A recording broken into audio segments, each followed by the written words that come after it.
Good evening, everybody. Welcome to the July 23rd, 2024 meeting of the City of Westminster Planning Commission. To anyone in the audience who would like to speak, there are sign-up sheets in the back of the room. Please take a moment and do that now. And will the secretary please call the roll?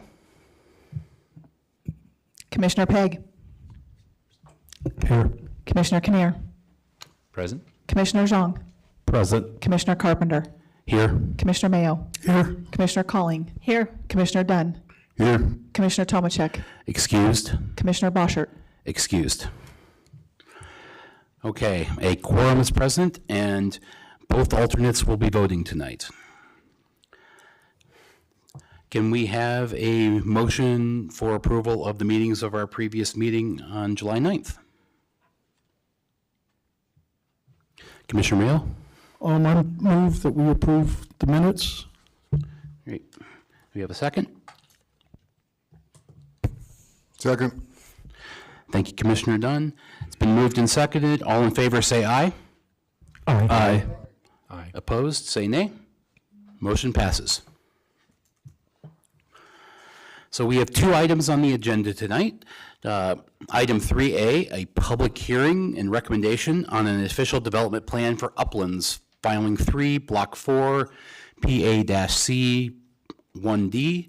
And item 3B, public hearing and recommendation of 3 separate official development plans for Uplands, filing 1, Block 5, and Block 7, PA A1, A5, and A7, located at the southwest corner of West 88th and Irving.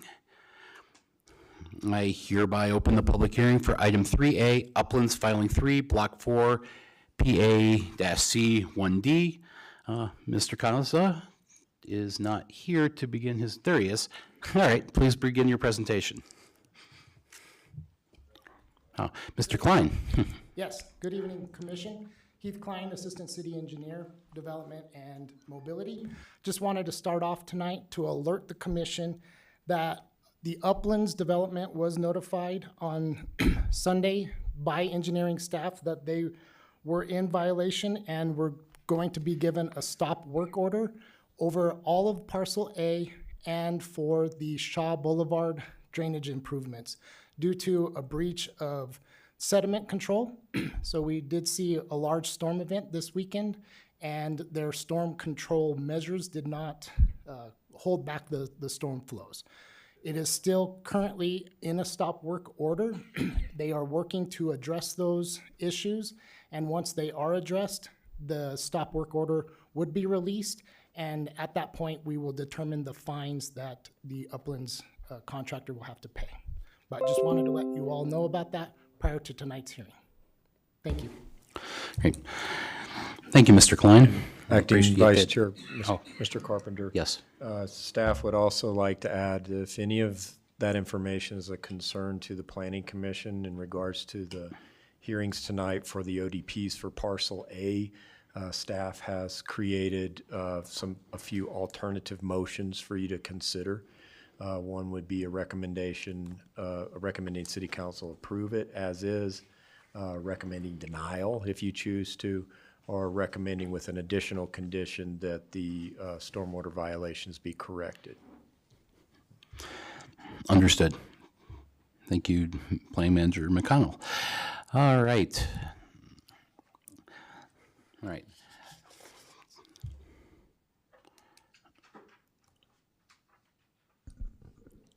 Good evening, Commissioners. My name is Jacob Kaza. I'm a senior planner with the City of Westminster's Planning Division. I do apologize. For some reason, my computer just shut down right now, but I'll go ahead and narrate the presentation without the script.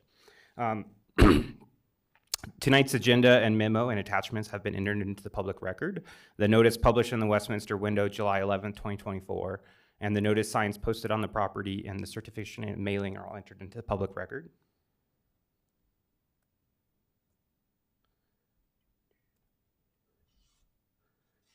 If you give me just a second, I'll let you know how many notifications were sent out for this application.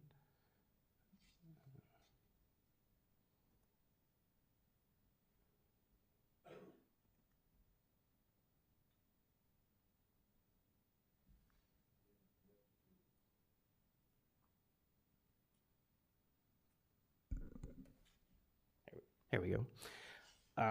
The notices of the public hearing were mailed to 1,053 property owners and tenants within 1,000 feet of the parcel under consideration tonight. 3 public notification signs were posted on the subject property, and the city has posted the hearing date and time on its website. I apologize for the delay. Here's a map of Block 4, filing number 3 of the Uplands development. The site is located at the northeast corner of the intersection of Federal Boulevard and West 86th Avenue. The boundary in red is the 4 acres that would be developed under this proposal. This site plan is from sheet 3 of the ODP. You can see the position of the building adjacent to the streets. The drop-off and pickup is located to the east and south of the building. The playground and detention are located to the west of the building. Section 11.515 of the Westminster Municipal Code contains 17 criteria that are to be considered when reviewing official development plans. Staff finds that the official development plan generally meets these criteria as outlined in the agenda memo. Staff's recommendation is to hold a public hearing and recommend that City Council approve the ODP. Staff finds that a recommendation of approval of this application would meet the city's strategic plan priorities of access to opportunity and economic vitality through the approval of a new school. The applicant is with us tonight and also has a presentation to share with you. Great. Thank you, Mr. Kanza. Appreciate it. Would the applicant like to come up and do their presentation, please?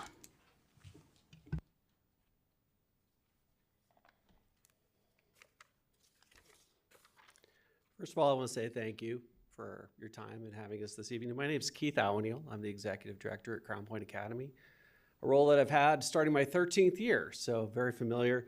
School is obviously located 86th and Federal and have been in that location since 2010, but the school is starting its 28th year, so been around the community a long time. We serve 470 students, K-8, and our demographics are similar to the surrounding community that we serve. We purchased 4 acres from the Uplands, so we're no longer under their umbrella, so it's our own property last October. And so the plat filings are under the Crown Point Academy Building Corporation, which holds our debt for the current facility. We're looking at building a preschool through 2nd grade facility, serving about 277 students in total, and then having students shift in our current building 3 through 8, which would not take much retrofitting.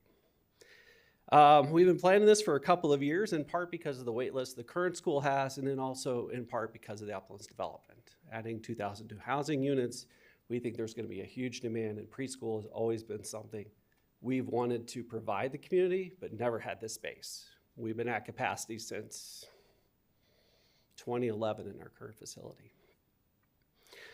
We'll go through a couple quick slides here. We brought our team here. We're going to introduce a couple people here in a second. But we've had a good, long-standing tradition of academic success in the community, and we are authorized by the Charter School Institute, basically a state-authorized charter school. We left the Westminster School District, I think it was probably 8 years ago. Seems like forever. Everything, when you get to my age, comes like 5 or 6 years ago. And we could talk about the programming here, but basically we want to provide an opportunity for kids to have a safe, effective, community-based school with high academic rigor and strong academic results. We send kids to Westminster High, we send kids to Urupe Jesuit, we send kids to Pomona, Broomfield, Academy of Charter Schools all over, and they're successful. In fact, we had one kid, I'll just tell you a quick story, came back from the Air Force Academy in uniform, and all of our 8th graders about floored what is going on, seeing a kid in full uniform coming. So we've had a lot of successful alumni. Like I said, this has been in the works, I feel like forever, but it's been something we've talked about for a decade at the school, and it's something that we've started planning 3 or 4 years ago. So it's exciting to be at this point, to be in front of an audience and share our plans with you. So I'd like to introduce our principal from EV Studio, Brian Welch, who's really worked on the project. Like I said, how long have we known each other? 4 years? February of 22, yeah. Holy, that's not that long. It's not that long. And I have several staff here from different parts of the building: PE teacher, assistant principal, our K-8 principal, IT, to answer any questions you guys might have. So I'd like to turn over to Brian. Thank you. As Keith said, my name is Brian Welch. I'm principal at EV Studio. We've been working with the Crown Point team on the design process for a handful of years. Obviously, a lot of thought into the size, the program, the layout, the orientation, what exactly the lot looks like, and just how it functions as a whole. Anytime you go from a single building to more of a campus environment, it takes a lot of thought. So we'll walk through the layout and just how we got from essentially the parcel adjacent to Federal to what it is right now, and certainly open any questions that you have. As you mentioned, 26,000 square feet, 276 students. The first exhibit shows you just the general layout of the school, kind of the entrance to the southeast. The existing facility is south of there across 86th. West side is obviously Federal, and there's a new public street on the north that's being constructed as part of this project. That is in public right-of-way as a City of Westminster street. So that was something we'll probably discuss a little bit more, but a really big asset for everyone as far as getting a public street for easier access and really to be able to move people cleanly through the site. Overall, there's about 80, it kind of recaps the original facility of 82 stalls on the south side, 50 drop-off stalls. This one will have about 50 stalls as well as 50 drop-off stalls. You can see the stacking on the east side, and then the drop-off on the north side is for the pre-K. Obviously, one thing you introduce when you have a pre-K versus a more of a K through 8 is really the parent drop-off piece of that. The nice thing is that pre-K through 2 really has more of that hands-on drop-off child, more of the sign-in process. It's just more of an intimate process rather than dropping your kid off at the door and having them walk in. So it really takes a little bit of a different layout. And we'll talk about kind of just the separation of those two is really, really very intentional. Next piece is just the program itself. 2 pre-K classrooms, 3 K, 3 1, and 3 2s. There's a mixed cafeteria gym space in the middle, and really trying to balance creating a fun environment with also a transition to the 2 through 8 school across the street. Just a few elevation shots showing you the look that we're going for. It really wants to be similar to the street, to the facility across the street. There's obviously some things that we always like to change and do differently and bring in some interesting pieces, but just the colors and really the overall look goes with the school across the street. In the bottom right, you can see just the location of the existing facility to the south and the new facility to the north. More elevations, just showing you just a couple of the images. I think we all like the little bit of the tree and the cat and just some of the cool features on the wall on the south side and just some fun little pieces in the elevations. Material board, pretty simple. Trying to bring in a lot of the materials from the original facility, introducing a few new ones just to complement it. Make sure that we have something that's going to look nice for a long time. That's obviously our goal, is making sure materials and quality is at its best. As we're going through the process, the neighborhood impact is obviously at the top of our list as far as making sure the design works. One thing you'll notice is a lot of the play activities on the west side. There's a buffer between Federal and the play area. Then we have the play area, the school, and then really transition into the neighborhood to the east. So making sure that we aren't putting all of the kids, all of the noise on the east side adjacent to the residential homes is important. So finding that right spot really was a big piece of our design. Obviously, traffic flow is something we've all talked about over the last handful of years. We've had several traffic studies between the Uplands and even Crown Point with their facility, making sure the traffic movement is great. That's something obviously that's in the staff report is talking about that traffic report, talking about the flow, talking about our attention to how the traffic moves through the site. Overall, I think, as you guys know, speed limits will remain the same. Really, all that's being added to the entire program is adding the pre-K piece. K 1 and 2 are something that are already there on that site. Landscaping is something where, obviously exceeding the city requirements, making sure we meet all of the criteria, becomes a fairly straightforward standard process just to make sure we have plenty of trees, plenty of shade, plenty of green space for the kids. Construction staging, right now we're looking at utilizing the north access off of Federal, really getting people onto the site. So it is nice that we have kind of that new unrestricted access that gets us onto the site. So really prevent a lot of that tracking and traffic congestion to 86th. So having that new right-of-way, that new road, one of the plans is to get that road built and then work our way south to the school. So really having our own access is something that's big as far as making sure we don't interrupt school activities, obviously, but then also the residents that live there.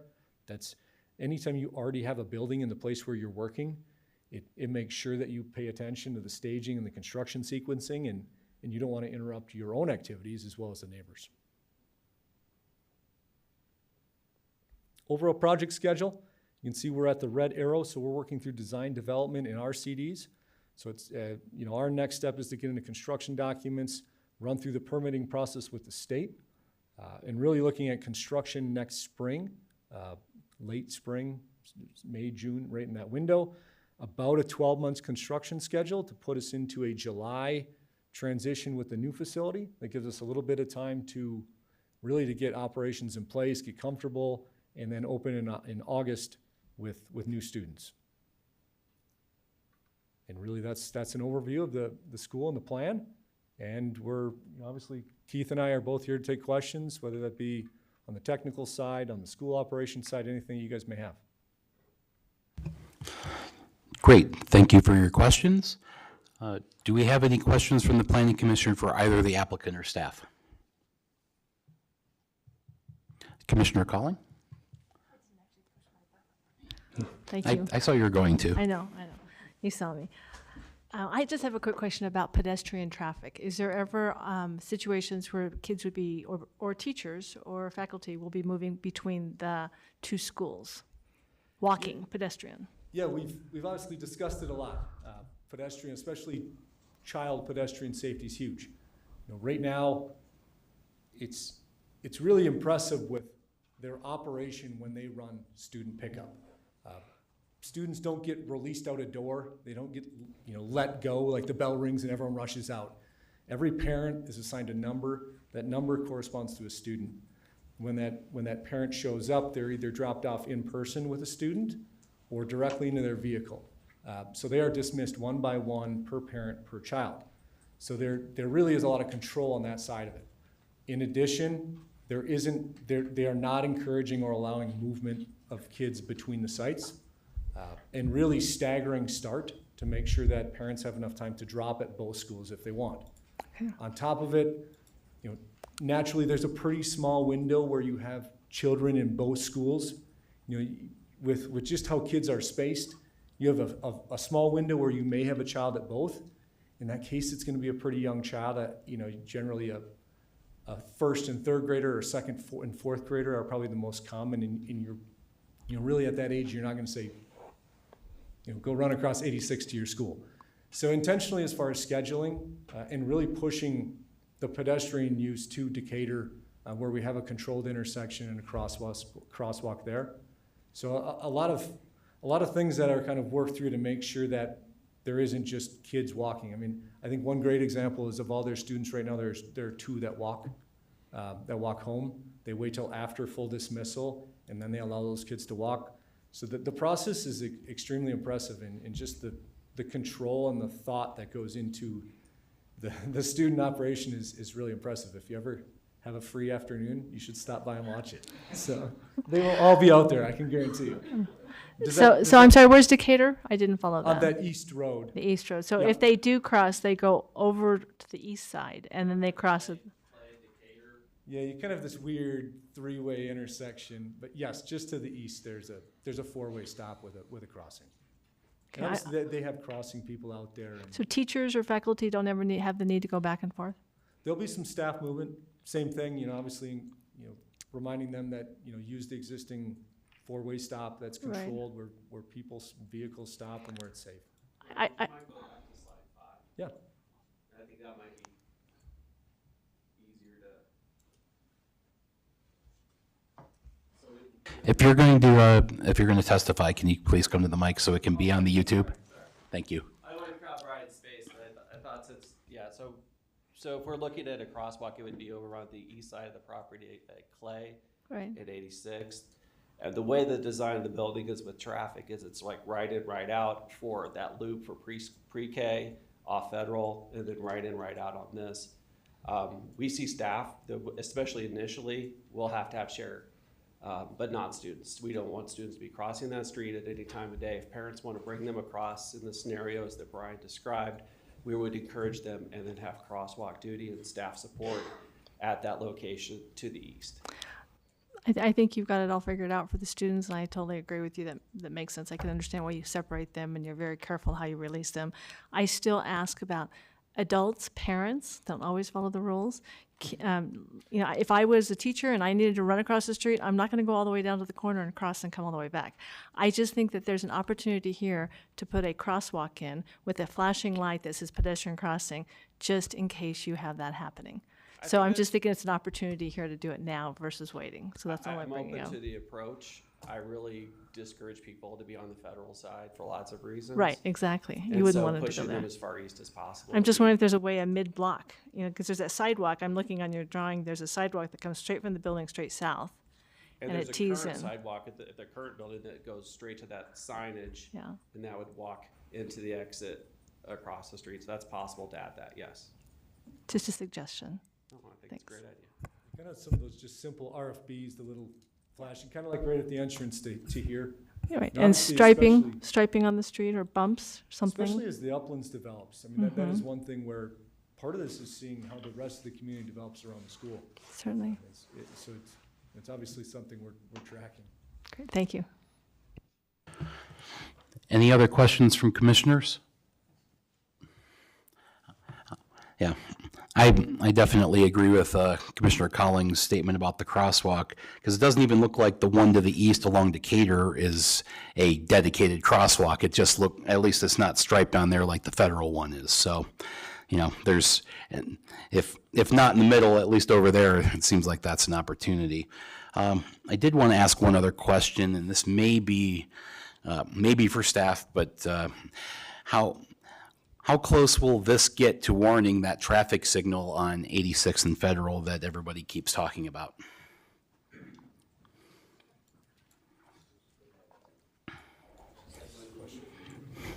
Good evening, Heath Klein.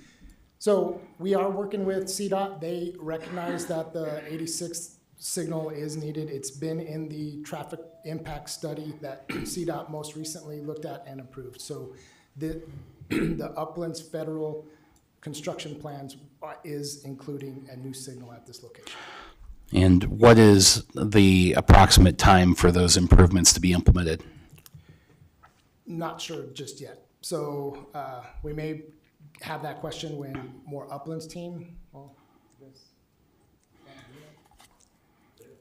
when federal plans, we might have to Yeah. within the next year. So Okay. most likely next year, in the calendar year 25 is when Okay. that will move forward. Got it. So prior to opening this new school, by far, it sounds like, Correct. based on their schedule. And CDOT, there's been some discussions about this signal here. CDOT actually had a pedestrian hawk signal scheduled to be installed, and it would only been pedestrian activated at this intersection. There was a fatality a few years ago of somebody crossing Federal to use the bus, the 31 bus stop that is at the 86th intersection. So they've known, and we partnered with the Uplands Development and CDOT to get that moving to be a fully signalized intersection. Got it. Thank you. Thank you. Mr. Klein, before you go, I have a quick question. Is parking, on-street parking allowed on 86th? No, there would be no on-street parking on 86th Avenue. We could look at the potential on Decatur if that is needed. And there, right now, it's not anticipated to have parking on 87th either. That's the one on the north. I don't see a label. Yeah. So it's 87th. So there's not parking on the north or south streets. Okay. Correct. The north side of 87th may be able to have parking, but we'll determine that as we move forward. Great, thank you. Yeah, thank you. Thank you. Any more questions from the commission? All right, seeing none. We'll now open the public testimony portion of the meeting. So, Madam Secretary, have we received any emails or voicemails on this? No voicemails. Any emails received prior to the 12 noon deadline were sent to you in a packet addendum. There was just the one.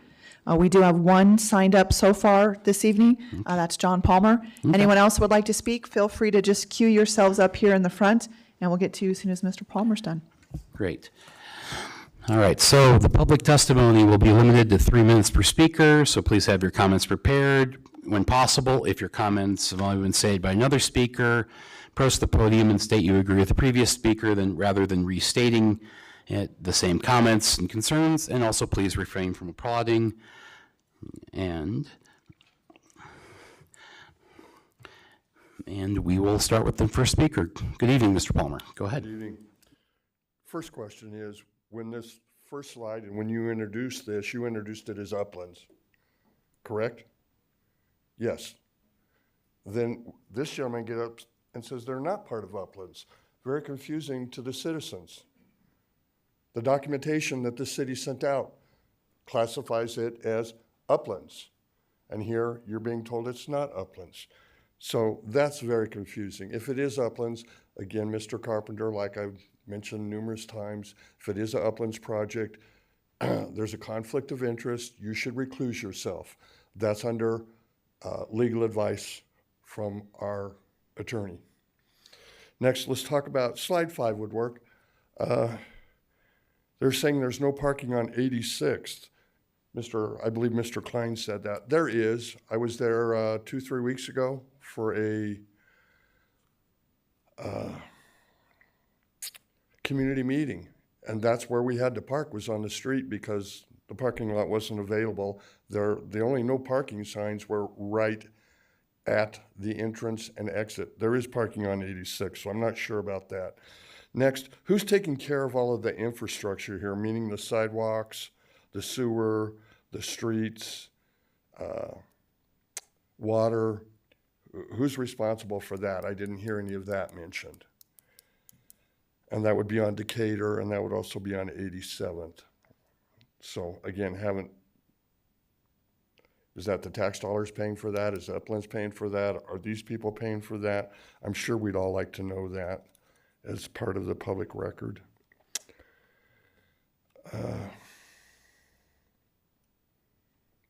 And I'd like to speak to the light on 86th. I've recently spoke with CDOT, and there's no approval in the works. There's no approval of any kind being made. If the city says there is, if Upland says there is, make them prove that to you, because I've been told differently by a CDOT official. Thank you.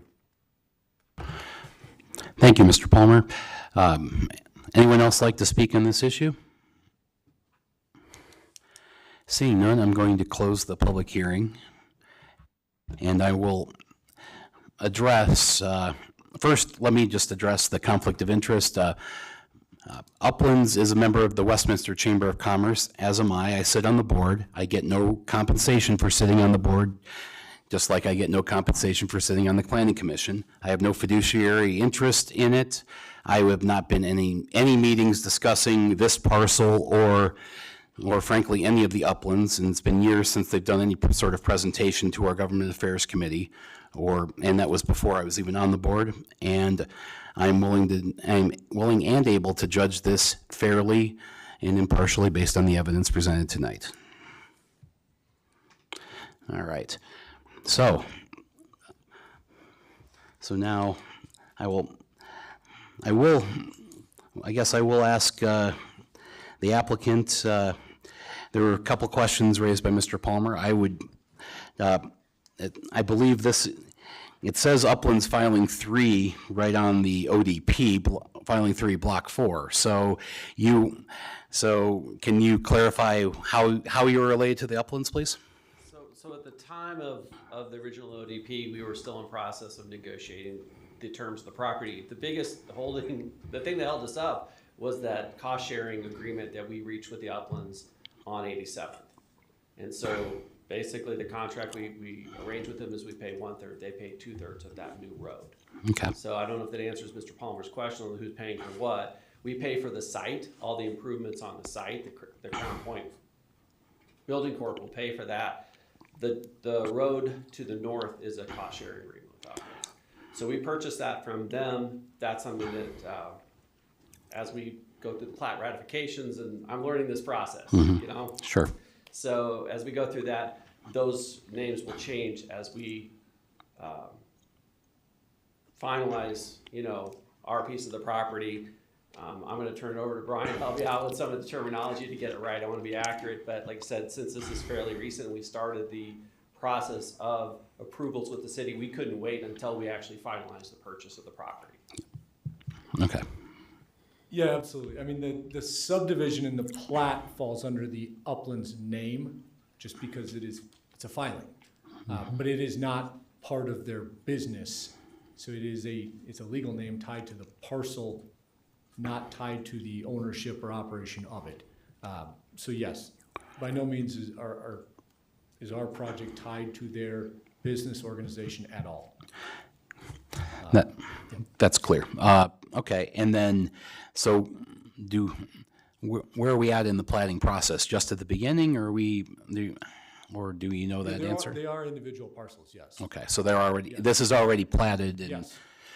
And so you're doing a cost-sharing agreement for the roadway improvements for 87th, and then 86th and Decatur are being provided by either the city infrastructure that's there and/or the Uplands as part of that. Yeah, so as part of this project, there are no sewer main improvements.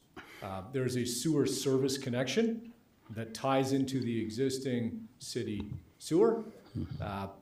There is a new water main loop that goes through the site that is paid for by the school and constructed by the school.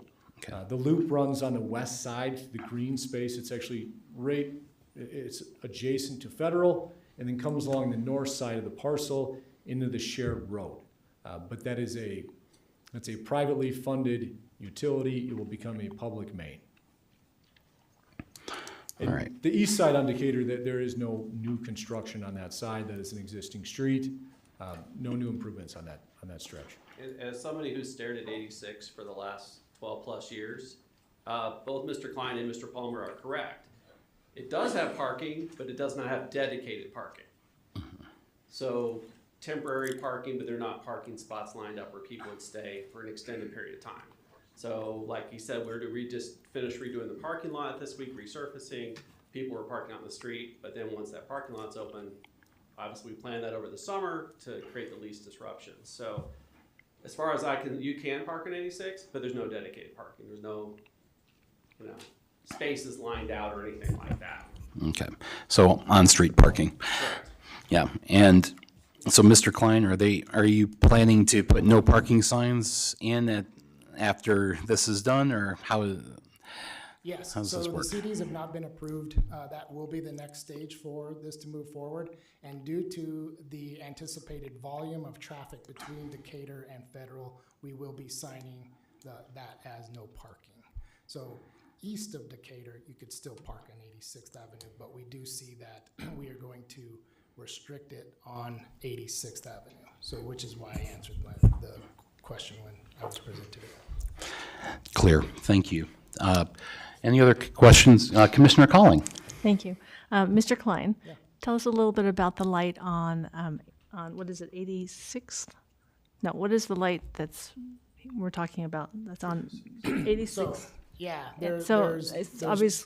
3 intersections kind of tied to the Uplands development. 84th and Federal, 86th and Federal, and then 88th and Federal. 2 of those already exist as signalized intersections.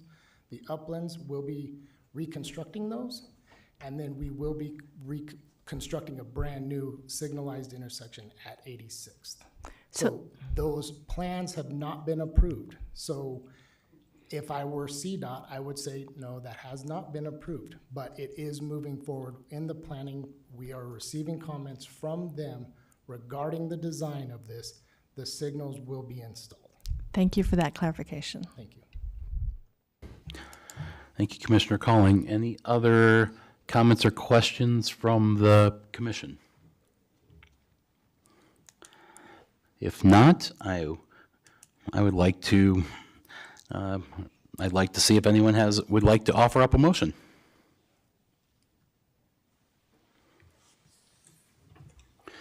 Commissioner Mayo? I move that the planning commission recommends city council approve the official development plan for Uplands Filing 3, Block 4. This recommendation is based on the finding that the official development plan is supported by the criteria set forth in section 11-5-15 of the Westminster Municipal Code. Thank you, Commissioner Mayo. Do we have a second? I'd like to second that, please. Thank you, Commissioner Calling. It's been moved and seconded. Do we have any further discussion? If not, Madam Secretary, will you call a roll call vote, please? Commissioner Pegg, Yes. Commissioner Kinnear, Yes. Commissioner Zhang, Yes. Commissioner Carpenter, Yes. Commissioner Mayo, Yes. Commissioner Calling, Yes. Commissioner Dunn. Yes. Motion carries on a 7-0 vote. Thank you very much, and good luck with your project.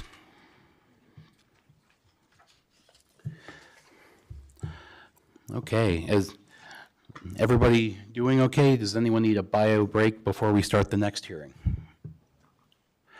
All right. All right.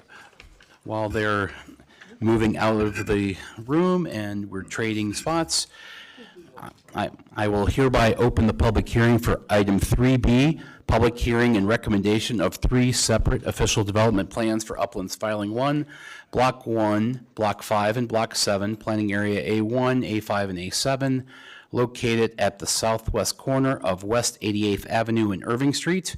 And before we begin, I will make the same statement as Uplands is the applicant. They are a member of the Westminster Chamber of Commerce. I am as well. I am also on the board of the Westminster Chamber of Commerce. I have never discussed the plans for any of these 3 lots or the Uplands development as a whole with them in any meetings. I have no fiduciary or financial interest in the Uplands, and I am capable of judging this based on the evidence presented in the hearing fairly. And all right. So, Mr. Kaza, are you ready? I am, and I didn't hit the power button this time, sorry. Not a problem. Good evening, Commissioners. My name is Jacob Kaza, Senior Planner with the City's Planning Division. As a part of bringing this project before you, a staff agenda memo has been created, and tonight's public hearing has been properly noticed. The agenda memo, its associated attachments, tonight's PowerPoint presentation, the public notice is published in the Westminster window, the mail notices and the posted notices are hereby entered into the public record at this time. The notices of the public hearing were mailed to 3,134 property owners and tenants within 1,000 feet of the parcel under consideration tonight. 6 public notification signs were posted on the subject properties. The city has also posted the hearing date and time on its website. Here's a map of blocks 1, 5, and 7, filing number 1 of the Uplands development. The project site is located southwest of the intersection of Federal Boulevard and West 88th Avenue. The boundary in red is the 3 parcels that would be developed under these proposals. This site plan is from sheet 11 of the Block 1 ODP. All of the units are alley loaded. A publicly accessible private park is located in the center of the project. Several of the units will front onto the city's future park to the west there, labeled Outlaw A. This site plan is from sheet 11 of the Block 5 ODP. All of the units are alley loaded. A publicly accessible private park is located in the center of the project, and another is located at the southwest corner of the project. Along Federal, you can see the landscape buffer that is provided. This site plan is from sheet 11 of the Block 7 ODP. Again, all of the units are alley loaded and a publicly accessible private park is located in the center of the project. Along Federal, you can see the landscape buffer that is provided. Section 11.5.15 of the Westminster Municipal Code contains 17 criteria that are to be considered when reviewing official development plans. Staff finds that all 3 official development plans generally meets these criteria as outlined in the agenda memo. I would just add a extra to this one. We did know earlier about the violation for their stormwater violations and that the applicant is working to address those issues. Our recommendation is to hold a public hearing and recommend that City Council approve all 3 ODPs subject to the additional conditions located in the summary of staff recommendation in the staff agenda memo. Staff finds that a recommendation of approval of the applications would meet the city's strategic plan priorities. Access to opportunity and economic vitality are met by facilitating new development and providing new publicly accessible park space.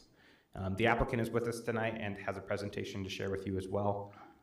And I'll go ahead and get theirs pulled up. Great. Thank you, Mr. Kozka. And we'll, good evening. Good evening, Mr. Chair, Council Commissioners. Thank you very much for this opportunity.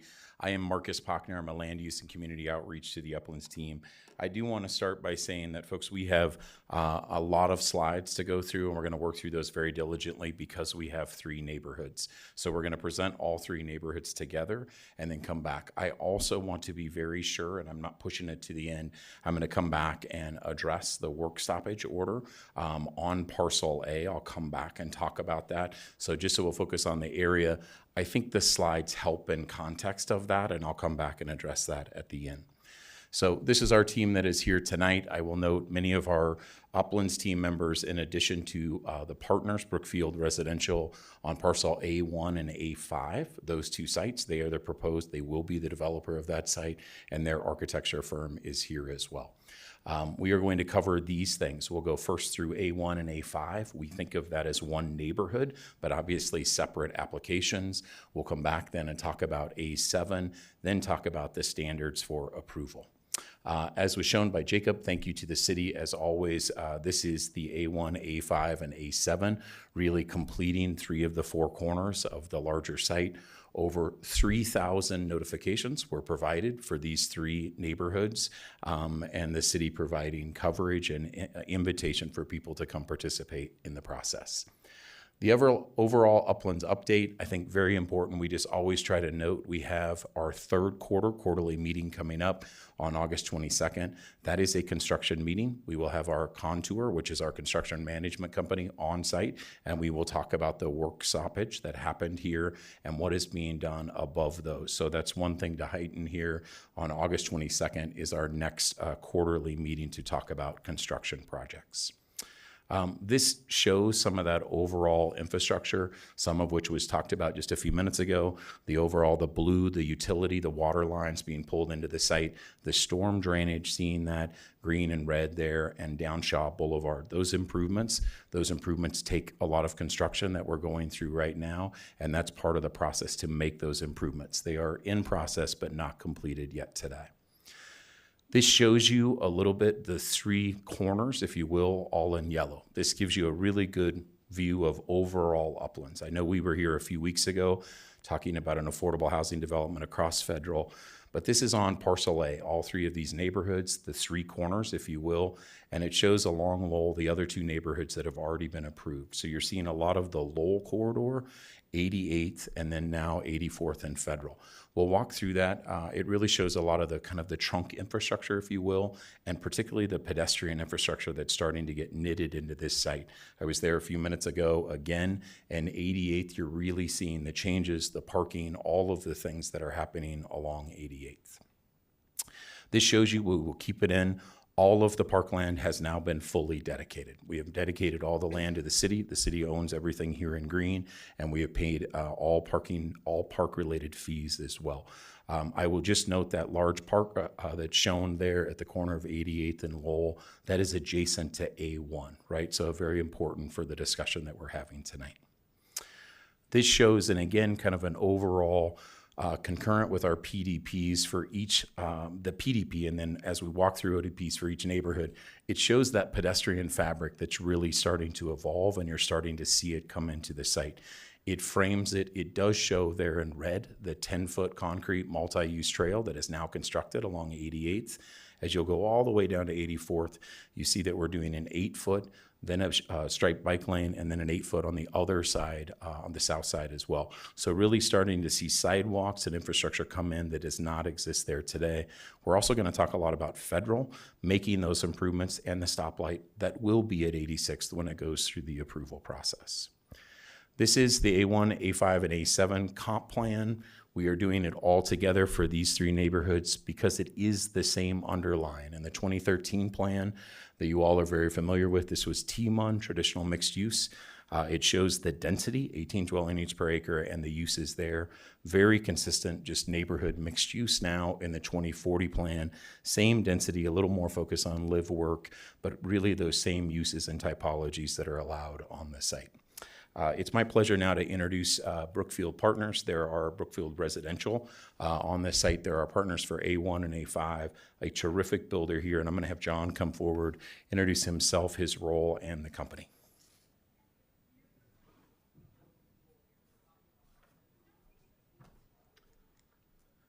Thank you, Marcus.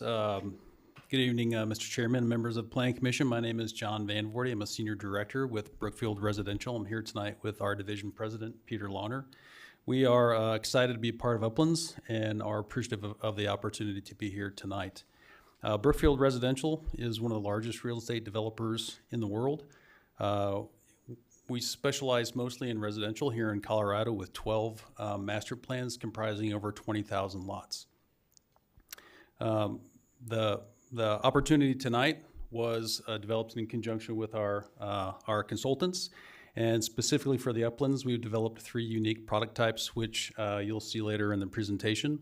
But just wanted to reiterate our appreciation for the opportunity here, and myself and Mr. Launer are here for any questions you might have during the presentation. Thank you. Thank you to John and Peter. This shows a number of those communities, of those 12 there, some images of Brookfield properties across the metro area, very well known in Adams County and Denver area, and we're very excited again to add them to the Uplands really community and really that whole northern area as it transitions there at 88th. This does show, we always come back to the PDP, the illustrative, the plan that shows it here.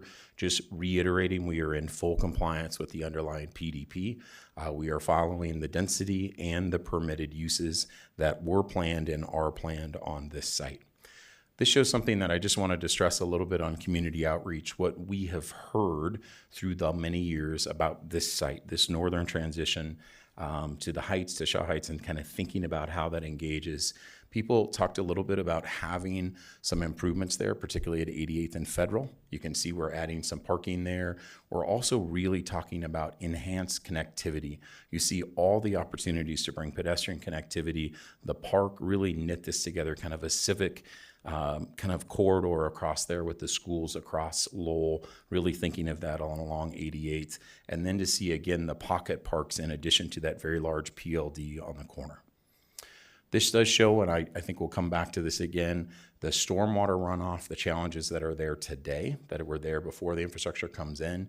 This is where it intersects with the underlying infrastructure approvals that are separate, part of the construction process, but you'll see this area does drain to the south to parcel A3, where that will go drain out across Shaw Boulevard or under Shaw Boulevard. And then you see the very important public infrastructure improvements along 88th and Federal for the A5 neighborhood. This is some of the neighborhood specifics. I just want to show you again kind of our compliance, if you will, just so you can see our scorecard as we're following the underlying requirements. I'll just say overall again, parkland fully dedicated. We are following all the requirements and exceeding private parkland as well. And as you can see on the affordable housing, it went through all of you 2 weeks ago. We are well on our way to approving and meeting the requirements for affordable housing. As you see on A1 specifically, we are actually substantially less density on A1 than is allowed. We are doing less density, more public or private space, public space, and we are following all the perimeter setbacks. So really, we'll talk about why that neighborhood comes out there, but less density, only 3.5 dwelling units on A1. On A5, you see we're kind of right down the middle again, following the lead. We'll talk a little bit about this neighborhood. Kaylee will go into much more detail, but again, honoring all the setbacks and the transitions, as these are kind of the corner lots in a lot of ways for the Uplands community. I just show this more for illustrative standpoints. What is in white is where we ask for exceptions. When we were here a few weeks ago, we started to see, we're seeing a lot of the same exceptions. I just want to point out where you see in white where an exception is requested. It is on our individual lot size or our side setbacks. It is about our individual lots, not the public realm. So we have been very mindful of doing more efficient planning on our own lots to make a more diverse community rather than in that public realm. A couple things here. I'm going to transition now to Kaylee for a number of slides. She's going to give us the background on the A1 and A5 neighborhood plan. Thank you, Marcus, and good evening, Commissioners. Kaylee Gillespie with Norris Design. We're pleased to bring forth the A1 and A5 neighborhoods. First, we're going to walk through the A1 neighborhood in greater detail and then focus on the adjacent A5 neighborhood. The highlights on the illustrative site plan here in front of you on the screen represent the required setbacks which are met with our proposed plan. The main access into the A1 neighborhood is provided off of Irving to the north and off of West 87th Avenue to the south. The dark gray color shows the proposed local roads, while the alleys are shown in the lighter gray color. The A1 neighborhood consists of the 3 different Brookfield home types that are specifically designed for this neighborhood, all of which are alley loaded and generally fronting public streets and parks. This includes 27 single-family detached 2-story homes in the light cream color along the northern edge to integrate into the existing fabric of the Shaw Heights neighborhood just to the north. 12 single-family detached 3-story homes in the darker yellow color are provided, and those are generally located internal to the neighborhood. And 39 single-family attached 3-story townhomes are in the darker brown, largely fronting in the internal road network with a roof deck option. To the east of our A1 neighborhood is A5.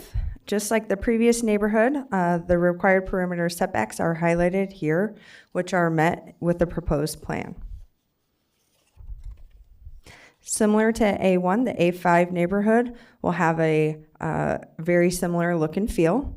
This includes 64 single-family detached 2-story homes in that light cream color, and 29 single-family detached 3-story homes in the darker yellow, and 73 single-family attached 3-story townhomes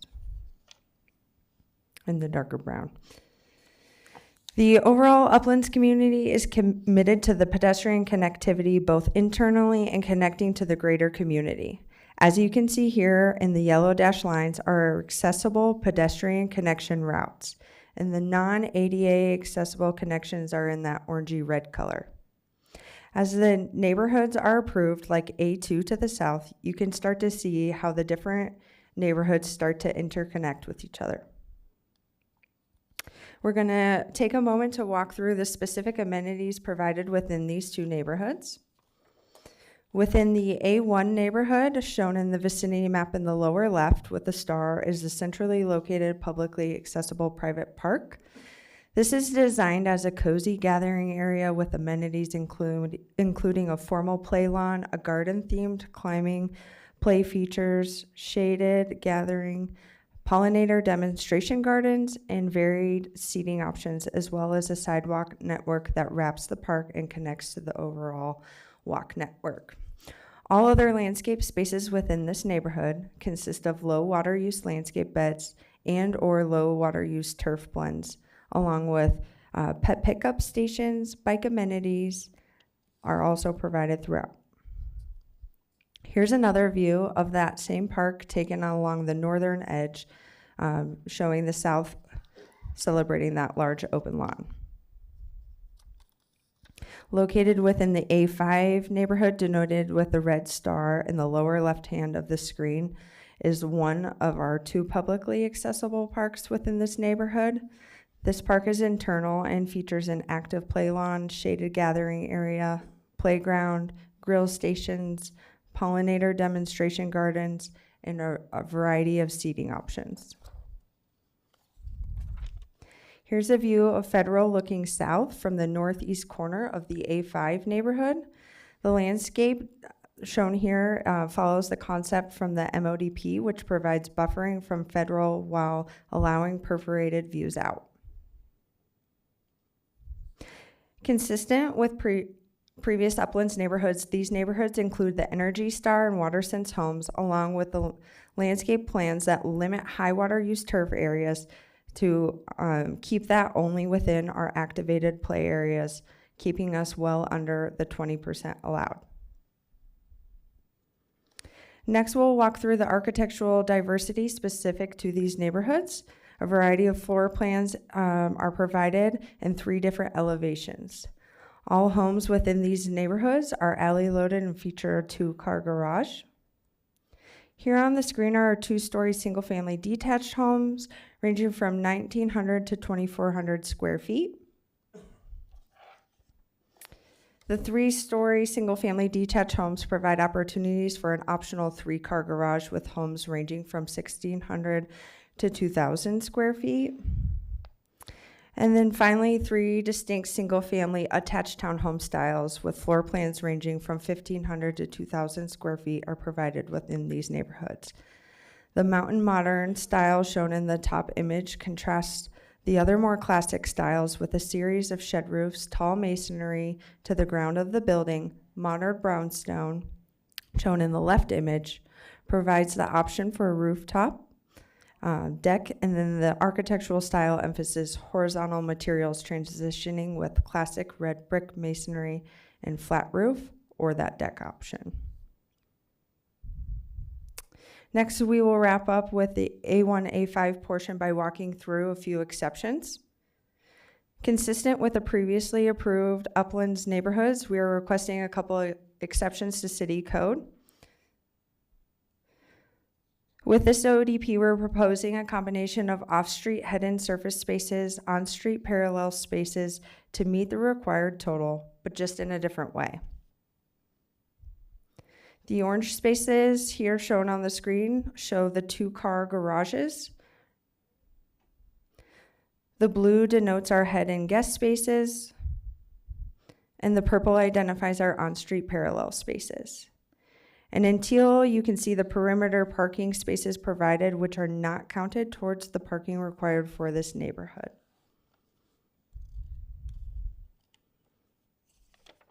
For the A5 neighborhood, we're requesting a reduction in the overall parking total. The Uplands provides a variety of parking options as shown in the subsequent slides. With the close proximity to the bus rapid transit and high ridership transit corridors, this neighborhood provides adequate parking that encourages ridership of the future BRT. The orange denotes the 2-car garages. The blue denotes the guest head-in spaces, and the purple denotes our parallel on-street. And then in that teal, those are extra spaces along West 88th that do not count towards our overall. Our next exception we're requesting for both neighborhoods is to the landscape regulation connected to the single-family attached townhomes for the overall site area. Similar to other approved neighborhoods, we're providing a minimum landscape area of approximately 30.6% for A1 and 27% for A5. By requesting this exception, it allows for more compact homes to engage the street and promote community shared public spaces to be enjoyed. Consistent with the previously approved neighborhoods, we're requesting an exception on all 3 home types for roof pitch, lot size, and outdoor space. We're happy to walk through these details if you have any questions, but they're generally consistent with previously approved neighborhoods. Additionally, we're asking for an exception for the masonry coverage on the townhomes. We meet the 50% masonry requirement on all front elevations for all 3 different townhome elevations. Masonry is provided on the side elevations ranging from 19 to 57%, depending on the architectural style, and range from 11 to 25% on the rears. Additionally, rear elevations feature overhangs, which provide additional architectural interest and help de-accentuate the garages. We're also providing additional long-lasting and high-quality material, such as fiber cement siding, in lieu of masonry for architectural diversity and visual interest. I'm going to pass this back to Marcus. Great, Mr. Chair, again, we're working through it. I think we're through the first 2 neighborhoods, so transitioning here to A7, and I know we'll come back and answer any specific questions that you may have. On the A7 neighborhood, I'm going to fill in here just to give Kaylee a little break to talk about the A7 neighborhood. This again shows the underlying PDP and the guidance we have on the site. Again, completely consistent between Irving and Federal, 84th to 85th. This shows it again, is the overall compliance spreadsheet. We are at 9.6 dwelling units per acre on this site for A7, just over 4% on the publicly accessible private parks, and are meeting the required setbacks, much more ample setbacks, particularly on Federal. This shows, again, wholly consistent with our underlying pattern of asking for exceptions on the individual lots and not in the public realm. I'll just show this. We always focus here again. This site is A7, so it drains to the west to A4 and A3 across our regional storm detention, and then the improvements on Federal Boulevard, a separate process, the construction that is ongoing today. A7, I'm going to talk a little bit here about the neighborhood plan, again, probably providing a little background, and again, we can go through in any more detail that you'd like to. This shows those setbacks. I just want to show there that there are 2 different setbacks along Federal Boulevard. You see about halfway through the neighborhood here of A7, it increases from 50 feet with the Muse to 65 feet, a building setback. So on that hard corner there, you get even a more ample setback, and really want to take advantage of those views, the entrance, kind of the monumentation, the real significant entrance to this site from 84th and Federal. This shows the conceptual neighborhood plan. I will show again that the primary access points, of course, no access there on Federal, but off of 85th and 84th on Grove Street, the interior portion of the site, and then again off of Irving. You do see, again, 3 different typologies. This is not attached to a particular builder or developer, so we are designing this and working with many different builders. I do want to stress that this is a very unique neighborhood, one that we're incredibly proud of to bring forward. We are bringing 82 single-family detached homes. They're in the light cream. You see these. I'll talk about them in a little bit more. We believe these are really right-sized kind of village-style homes that we're bringing forward. 30 3-story homes in that darker yellow. I will note the only 3-story product on this slide or on this neighborhood is there right along 85th, really tucked in on none of the edges, really interior to the Uplands neighborhood, so it doesn't abut 84th or any of that corridor. And then again, the last in dark brown shows the 68 townhomes. Those are 2-story in the darker brown, primarily along 84th and some interior to the park area. This shows that connectivity that we always talk about. You see in orange the circulation pattern. This starts to become very important as you see A4 approved. You start to see kind of a central green corridor that's coming through our site in A7 and A4, and that's centered around those open space connections that are interior to the site as well, and of course providing that sidewalk network along the perimeter. Neighborhood amenities, we think this is just a terrific amenity and entrance for all of Westminster, but for Uplands as well. This is looking north at 84th and Federal. It shows that 65-foot setback, really a building separation there. A great opportunity really for a xeriscape native plant palette to really introduce that. That house on the left may have the best city view in all of Uplands, kind of looking back towards the city. This shows some of the parks, that Central Park right off of Grove Street, just to the west of that. It shows the layout. I'm kind of looking aerial here, west, northwest, and you see a turf area that could fit volleyball activities. You see bocce courts, other gaming opportunities, and that really generous shade structure that connects kind of this central corridor of green connectivity you see on the bottom left where this is at in the neighborhood. But again, really starting to provide that green infrastructure throughout A7 and all of the southern neighborhoods.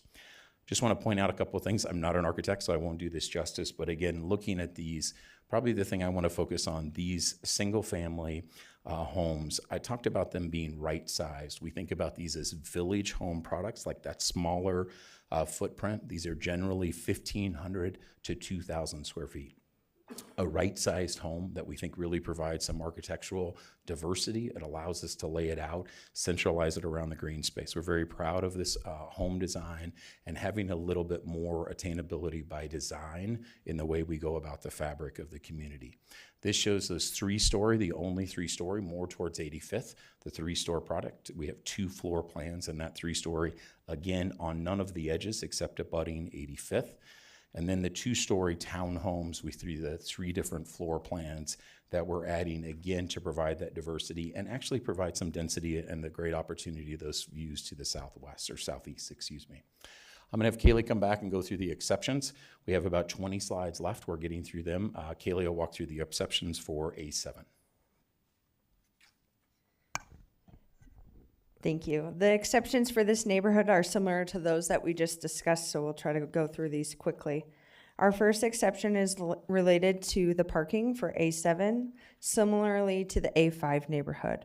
With this ODP, we're proposing a combination of off-street head-in surface spaces, on-street parallel spaces, and with its close proximity to the bus rapid transit and high ridership transit corridors, this neighborhood provides adequate parking that encourages ridership to the future BRT. Here in orange are the garage spaces within the cream-colored lots denotes the option for a 1-car garage, capping those at a maximum of 28 homes. And 2-car garages are provided for all 3-story single-family detached homes and 2-car garages for the townhomes as well. In blue denotes those head-in spaces, and then in purple are the parallel on-street parking spaces, and then in teal are those exterior parallel spaces that don't count towards our overall total. Our next exception we're requesting for this neighborhood is due to the landscape regulation. Similar to what we just talked about in the A1, A5, this neighborhood will be providing approximately 29%. The next exception relates to on-lot landscape requirements. Due to some utility conflicts, there are times where we won't be able to meet those, and we're asking for to substitute trees for shrubs. Similar to A1 and A5, we're requesting an exception to the minor roof for townhomes and secondary roofs for single-family detached, denoted with the red dot. In addition, for the single-family attached and detached, we're requesting exceptions for lot size, private outdoor space, and rear setbacks, as well as a few other additional setbacks for the single-family detached 2-story and 3-story homes. Great. Our last 5 slides here just focused overall. You've seen this. We continue to be focused on sustainability. It will be the hallmark of this project, again, inside the house and in the yards, focused on water usage.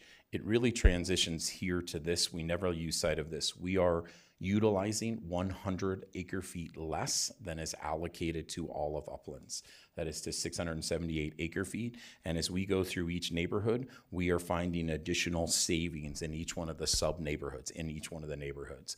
That is inside the house, and again, in our intentional way that we're landscaping, the shared parking, and the way we're saving that water. So again, we will not lose sight of that. We will continue to update that as we go through each neighborhood. Standards for approval, there was a very thorough analysis from the city team that went through each one of the standards for approval. We believe, as we're compliant with the underlying PDP, that we're fully compliant with the underlying characteristics.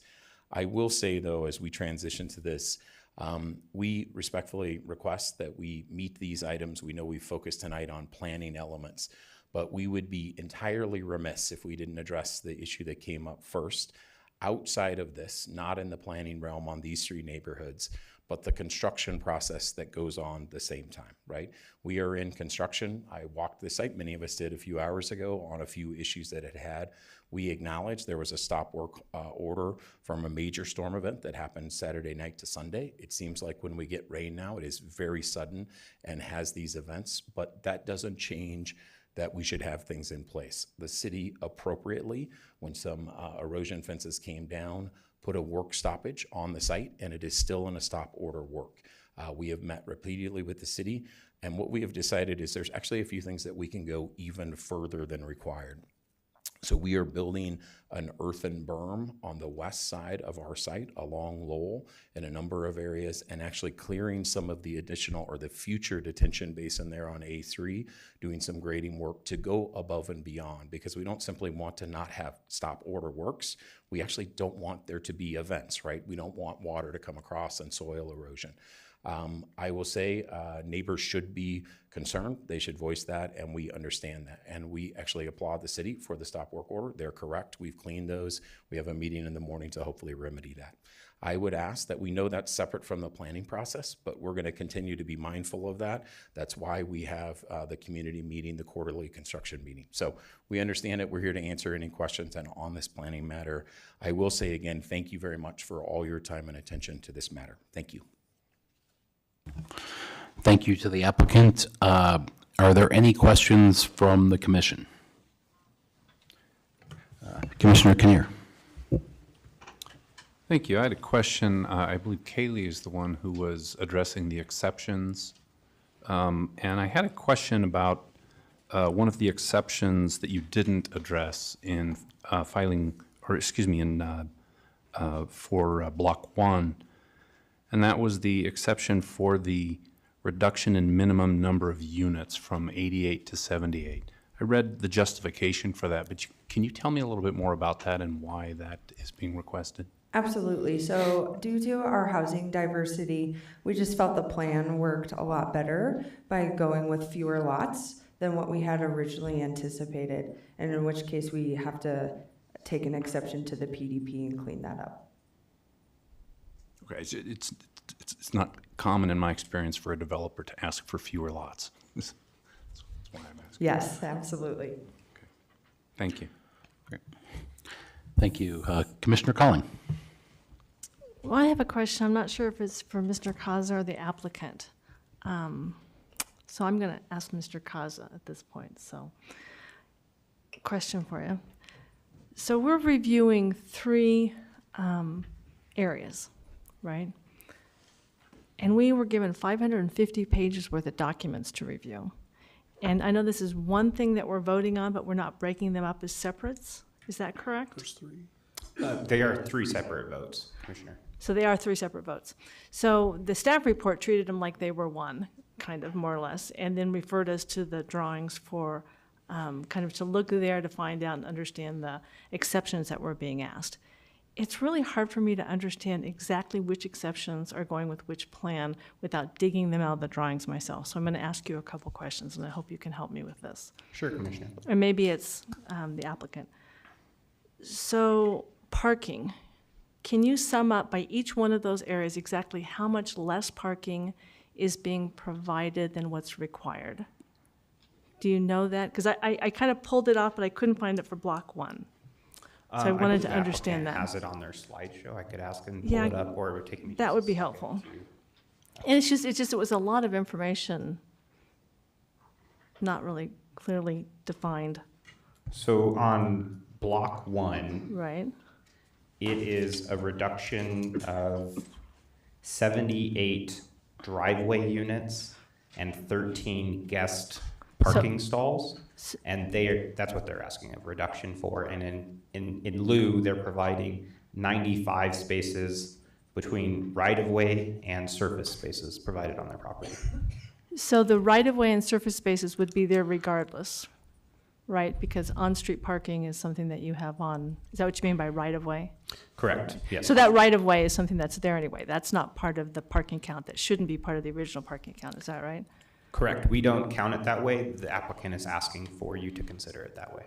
So assuming we didn't consider it that way, from what the city requires for parking and what they're providing for parking, excluding on-street parking, how short are they? That's what I'm trying to understand. Does that make sense? Sure. Yeah. And just for planning area 1, A1? Yeah. For block 1, yeah. Yeah. 16. I'm just trying to compare apples to apples, right? I'm trying to understand exactly how They short are 60 spaces short. 60, okay, and that block 1, okay. And then block 5, I'm getting 64, but I'm not sure if that's correct. It looks like there was 479 provided and 543 required, which is 64 short. Does that sound right? I have, on block 5, I have math in my head here.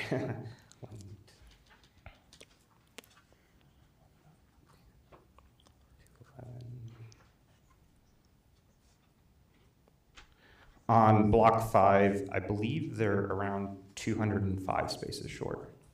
Maybe I might have that off by a number or two.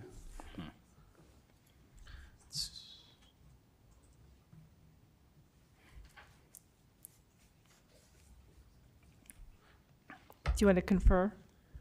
I mean,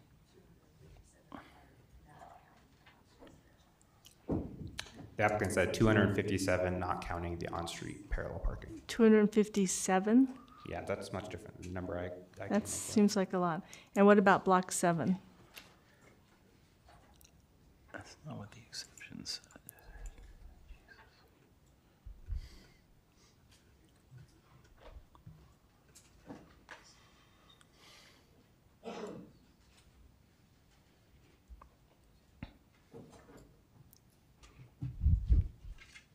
So on block 7, they are 229 spaces shorter.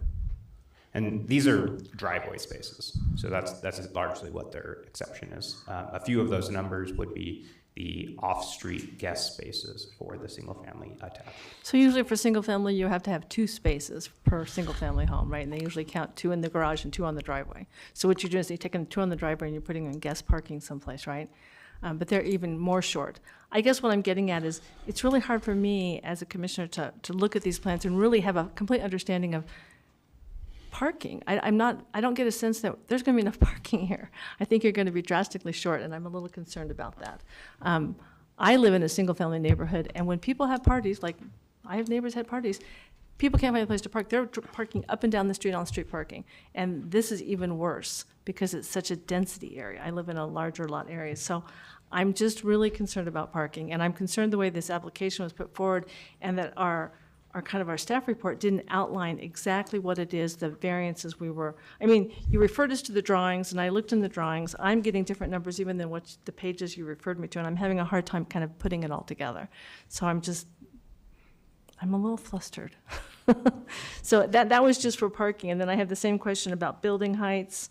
I know that they've done some architecture enhancements, which is great, facing the street, but I can't tell exactly which lots are having architectural enhancements on the side elevations. It seems like they've added some additional masonry, but I'm having a hard time figuring out where that is. And maybe you can talk me through that one. So I'll stop there. Sure, yeah, exactly. So Commissioner, thank you first of all for your questions. We'll come back and have our architectural team address your last question. The one thing I just want to denote about parking, and not taking any umbrage with what you said, but we are using the same approach that we've used in B1, A2, and A4, the 3 neighborhoods that have been approved. The primary reason for that is the way we are providing the same parking numbers, just in a different way. And what we're doing by that is because we don't want large lots here, the sustainability factor, an urban design, all of the overall community, we are not focused on driveways here. So this is the same exact way we have done it in the 3 other neighborhoods throughout Uplands. I completely concur. This is a lot of information, right, going through that. But we can walk through how we meet those and how we go through. So our exception is how we're counting those overall spaces, right? So I think that's that, and we'll be happy to go through that. So I just want to state that overall, there are no changes here than the other 3 neighborhoods that we have taken through the process. Regardless, I felt this, I had a similar opinion on the other three neighborhoods too. It's just, I feel like it's compounding with each additional neighborhood we go through. And I'm seeing each one come through and I keep thinking, there's going to be a shortage of parking here. So I'm wondering if you can squeeze in a few more guest parking spaces somewhere, if it might be something worth thinking about, but go on. Terrific. No, and we'll be happy, maybe we walk through and Kaylee will come up and go through just how we count. Say we'll go through A1. I'm happy to go through any of those neighborhoods, but just to show the level, the layers of that parking. And then with any question you have on the architecture, we'll be happy to address it. I think you were asking a question more about A1 on some of the architectural designs, but we can pull those up and have our architects come forward. So Kaylee, if you want to walk through the parking counts.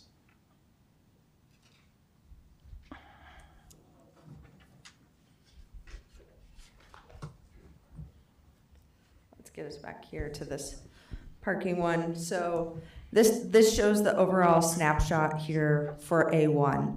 So what is required on A1 is that for the single family detached, we have to have 2 enclosed parking spaces. So we have 39 units. That means we need to provide 78 enclosed. Those are all provided here in that orange color on the screen. What code also requires is that we have those 2 driveway units. We don't have driveways, so those 78 required are not met via driveway. We are providing 95 on-street parallel parking in that purple color there on the screen. For the single family attached, we have to have 2 off-street. So for 39 units, we have to have 78 in a garage. We're covered there. We have all of our townhomes provide those. And then we need to require, guest parking spaces, 1 space per every 3 units. So that's 13 total. We are providing those via the on-street parallel. So our overall required is 247 spaces, and we're gonna provide 251. One clarification I'd just like to add, and this is the perfect neighborhood to look at, is the difference that we're seeing from traditional, maybe Westminster neighborhoods, is that's usually a front-loaded product. And what a front-loaded product does is take away the parallel parking opportunities on the street. As you see, these are all alley loaded. So we are creating by design much more parking on the street, right? We think that really supplants in some ways, right? The way we've approached it philosophically is because we're providing more on-street parking. That's what that is. So again, this is a perfect example, all alley loaded product. Thus, there are more streets and more parking spaces on those streets.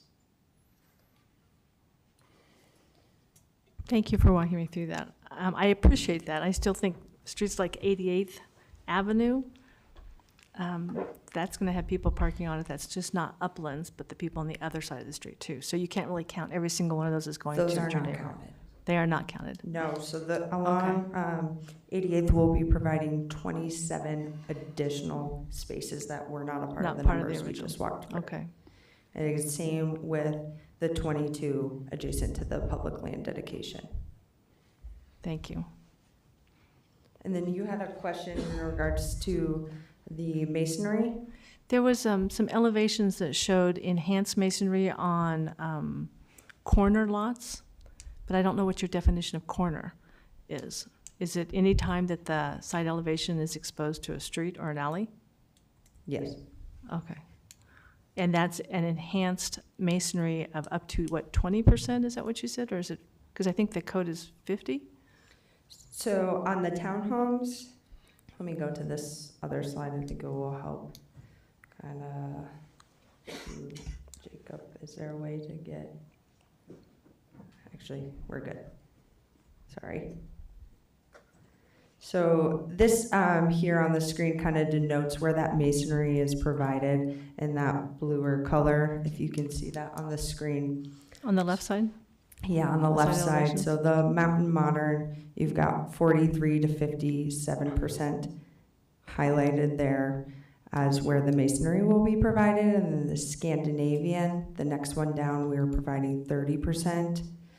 And then the brownstone has 19%. The brownstone could have a little more, in my opinion. Now that helps. Thank you for showing that. I was hoping that it would show someplace on the plan, but if you're telling me it's any time that side elevation is exposed to a private drive or a street, then it would have, that helps a lot. Thank you. And then the last thing I wanted to ask you had to do with, there was a exception for patios. I wrote this down, where they were required to have a certain percentage of patio and you guys were providing 0 outdoor space. So between, all of our neighborhoods are a little bit differently, so we'll start with A1 and how we're providing those. Okay.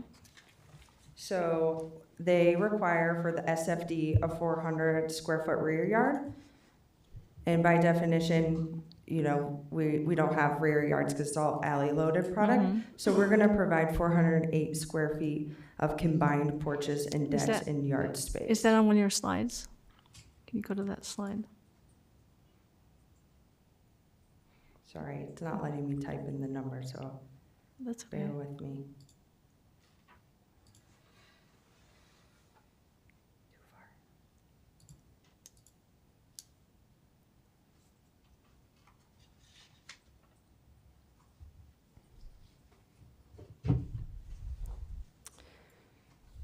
Yeah, that 0 square foot, that's what I was noticing. For uplands A1 and A5.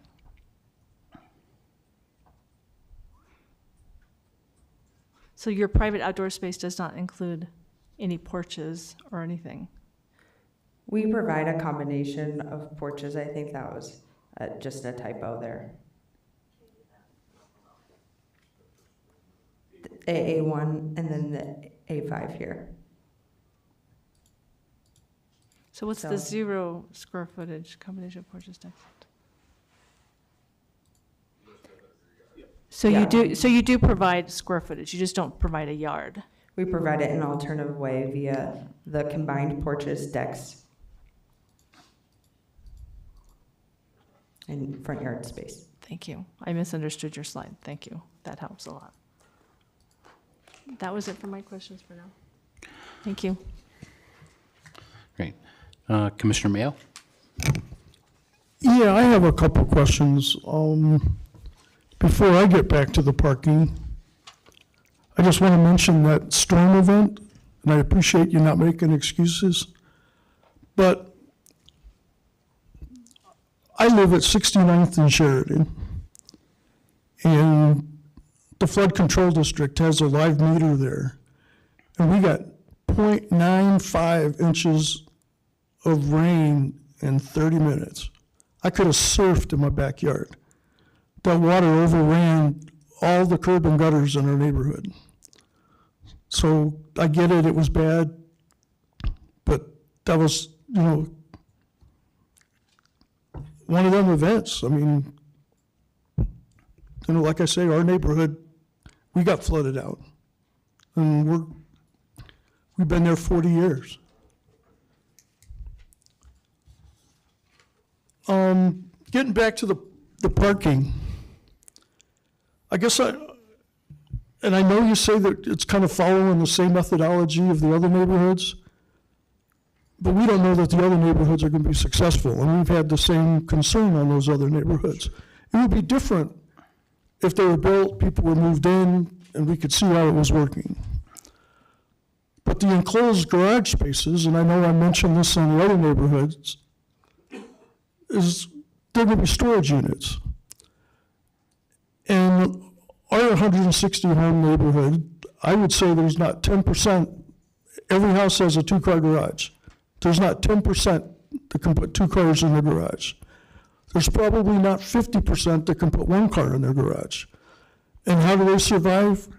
They park 2 cars in the driveway.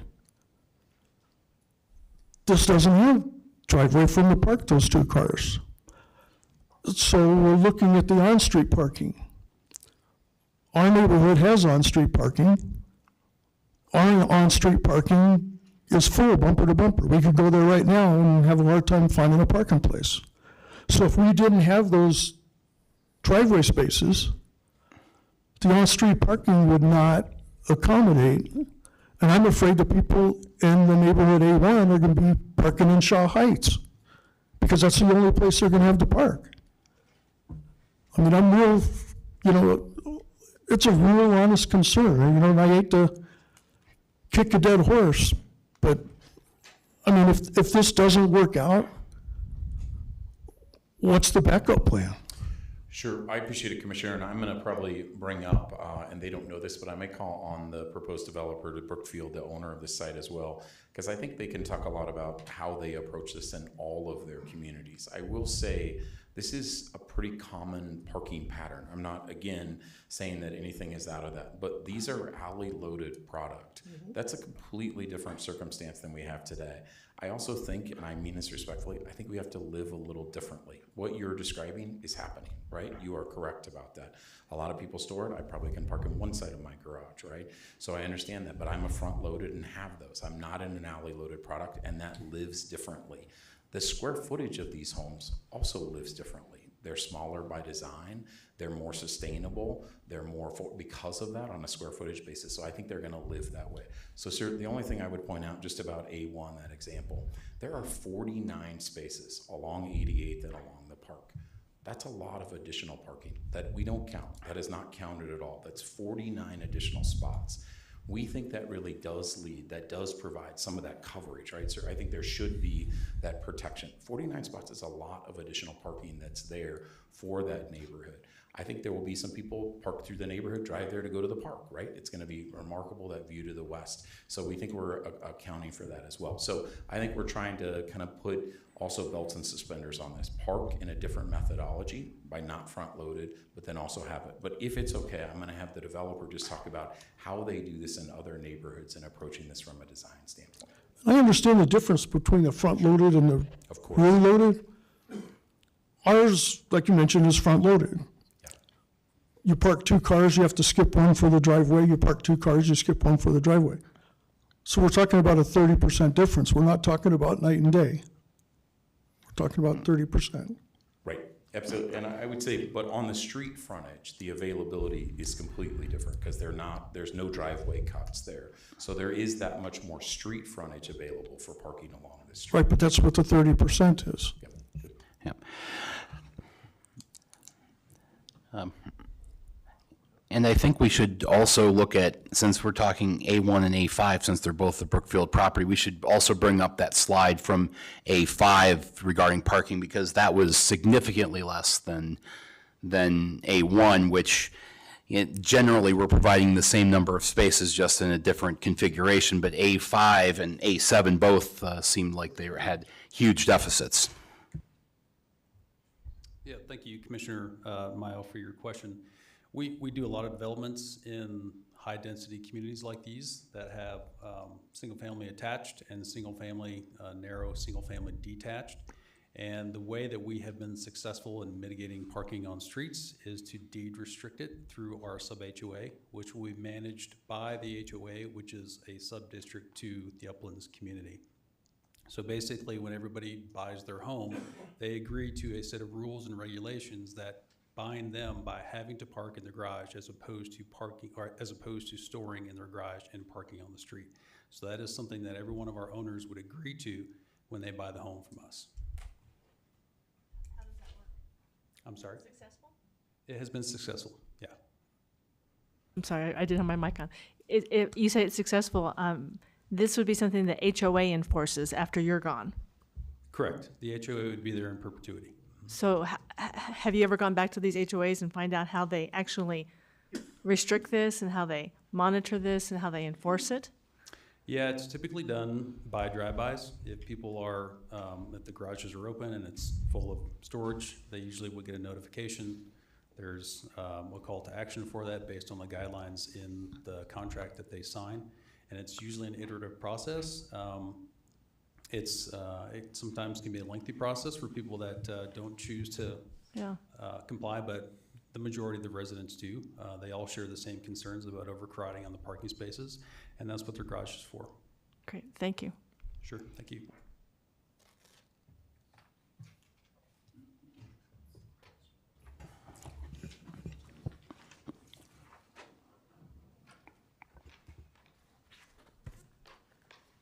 going to the A5 parking to walk through this one as well. So for the single family attached, requires a 73 units, will require 146 garage spaces.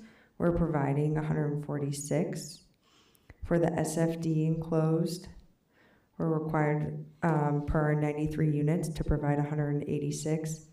We will provide those 186 via garages.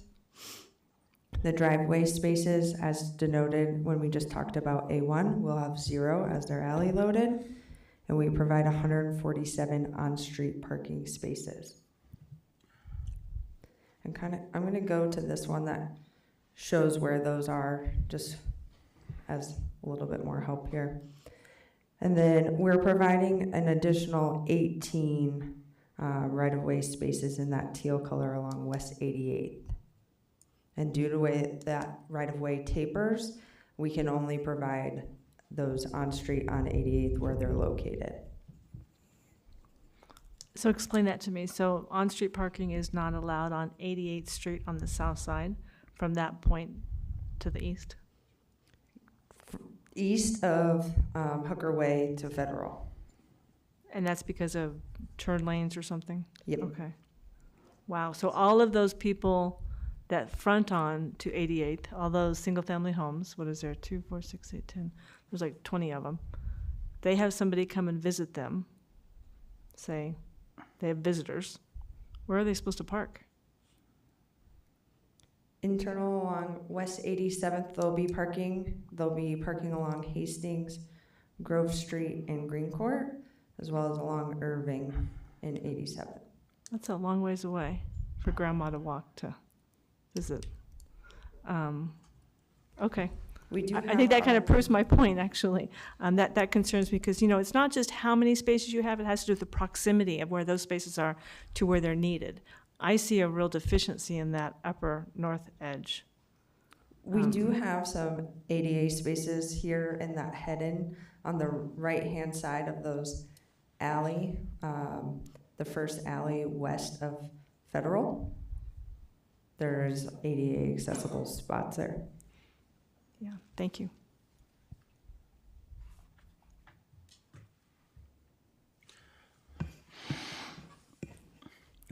Commissioner Peck, go ahead. My questions are for the applicant.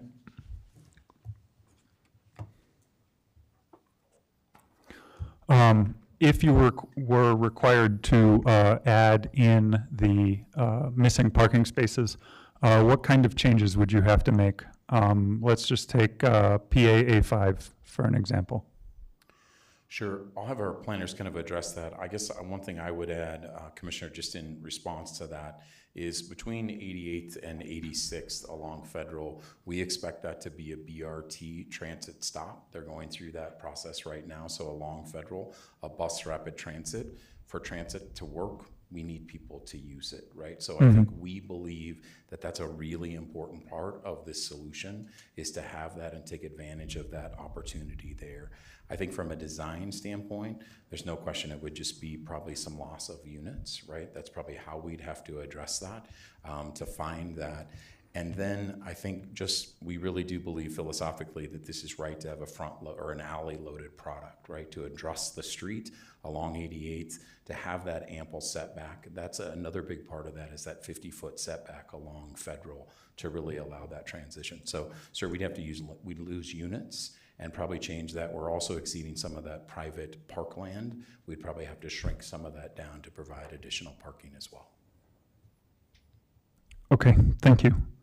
My next question is for Jacob.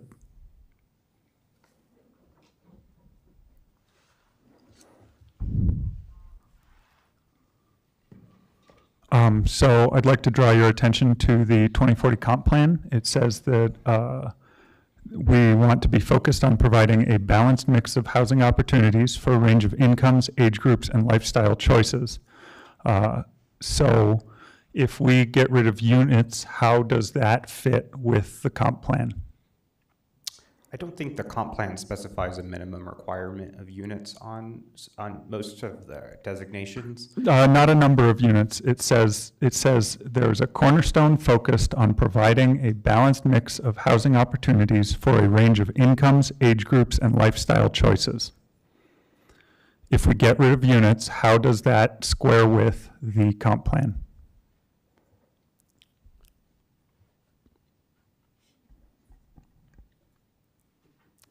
Would the getting rid of units be because of parking, or is this in direct? Yes, it would be, in this case, it would be trading away units to get more parking.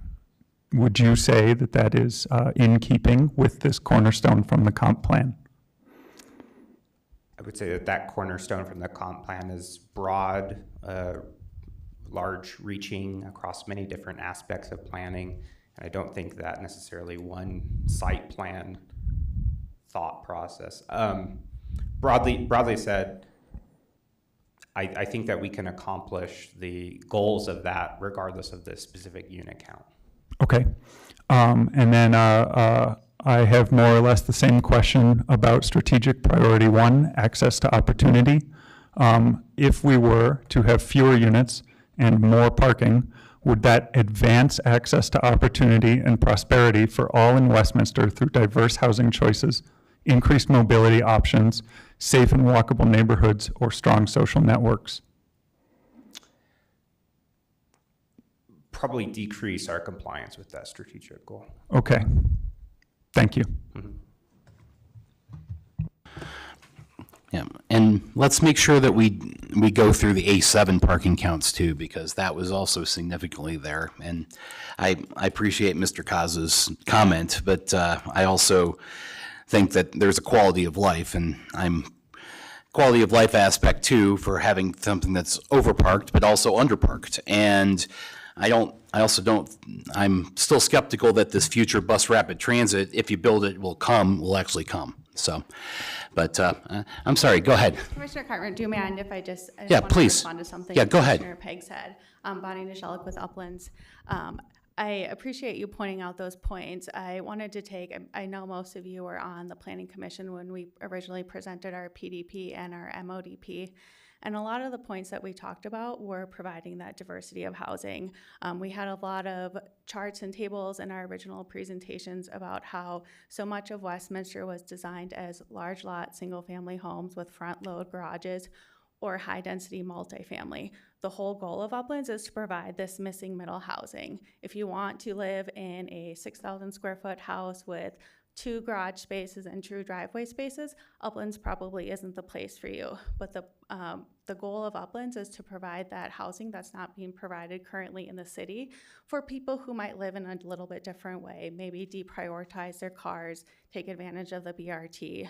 But really it's that providing that housing diversity that the city's housing needs assessment so clearly pointed out was necessary.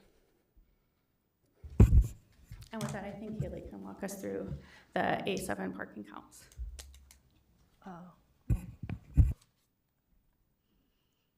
Did you want to make a comment, Commissioner Well, Collins?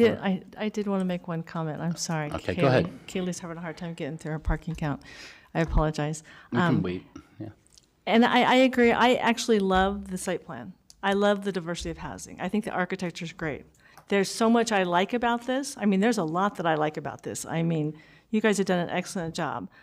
There's so much I like. The only thing that's bothering me is this parking. And on this particular one, especially in that one area, you're really short. And I know it would mean losing a lot, or losing 1 unit. It looks like you could lose 1 unit and slide three parking spaces in that upper right-hand corner on block 5. And I just think getting a few extra spaces in there might help. And you're right, this is a different lifestyle because it is people that, obviously are living a different lifestyle. I get that.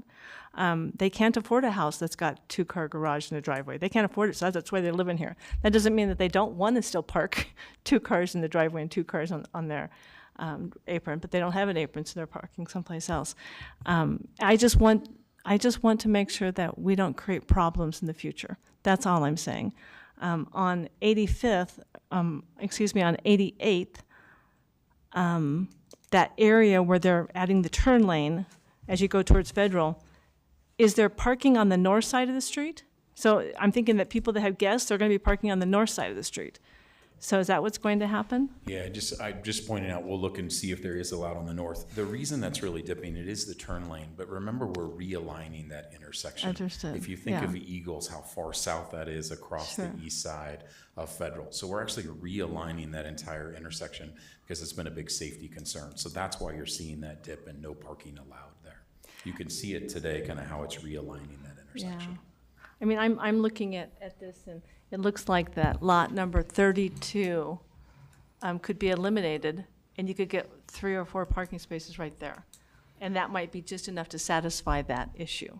And I know that's one unit, you don't want to lose a unit, but Sure. I feel like it's really short in that area. Yeah, I appreciate it, and we understand we're getting feedback in your discussion. I think one of the great challenges is we really worked with what we heard back, our initial concept review on A1. We're many units short there, right? Because we think that really addresses the park. It provides parking there on the street. So for Brookfield, looking at these as a neighborhood together, we think that's a really important part of it. And it spans from a BRT station to a public park. Those are very different dynamics, as you well understand. And we think we tried to thread that where it does. I understand your point about parking. We believe, more new urbanistic communities have really addressed that, but we understand it, so we're taking an extra step of trying to put that in the deed restrictions of requiring how people park, trying to really social engineer how they park and how the site will live.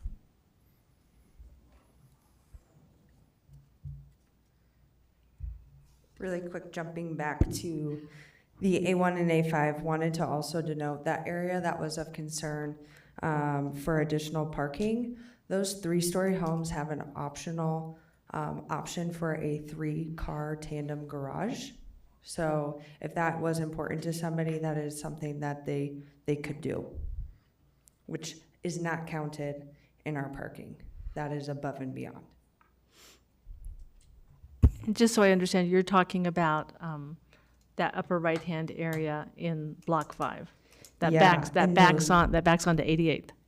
Yep, those homes along 88 there. Yep. So it's like kind of, I think it's 17 through 32. All of those are single-family that could get an optional tandem garage. That would give extra parking for each one of them. That is correct.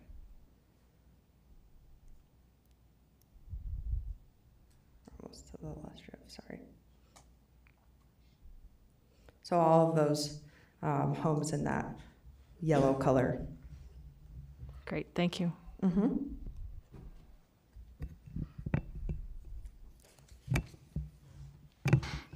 Commissioner Mayo? On the flip side of that, wasn't there an option on these 2-car garages to switch it to a 1-car garage? That's for A7. Right.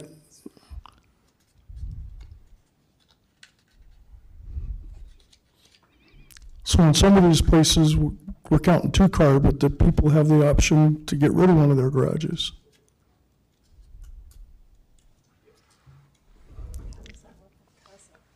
So as she's going to that slide, I'll answer your question, Commissioner. We have a maximum number allowed of those that could go to a 1-car garage. That's more for architectural diversity and for people who may use it as a live work. So, sir, we'd cap that. We have a cap on the number that could be 1 car. What's the cap? I saw it on there, It's 28. probably a logical question, and I'm turning to my Yep. architects to It help. says 28. On just that one. 20.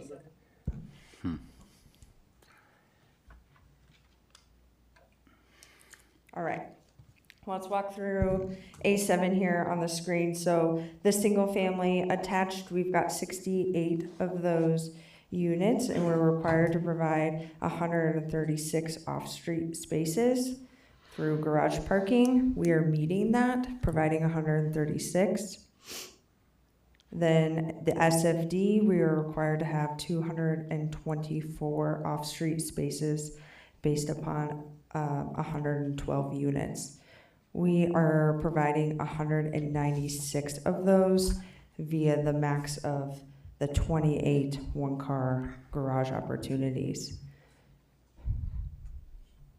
We are required to provide 139 on-street parking spaces, we're required to provide 18 for the single-family attached, and we're providing 139 total to account for the single-family attached and the single-family detached, to bring us to a grand total of 489 parking spaces. We are providing an additional 19 spaces along West 84th in that teal color.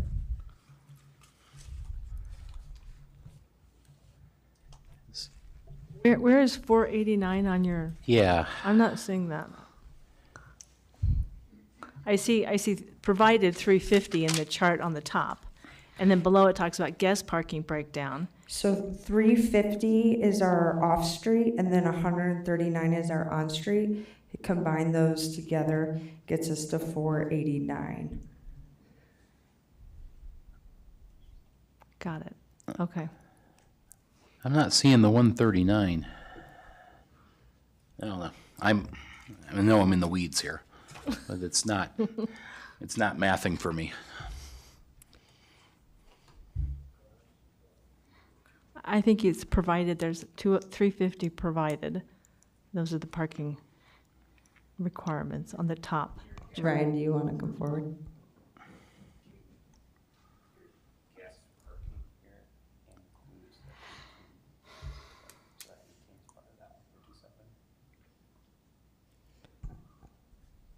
So within the 157 includes those 18 guest parking spaces for the single-family attached. What's the 6 behind the 157 mean?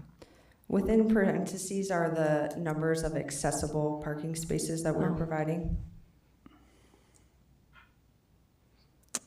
But we're still short overall, looks like.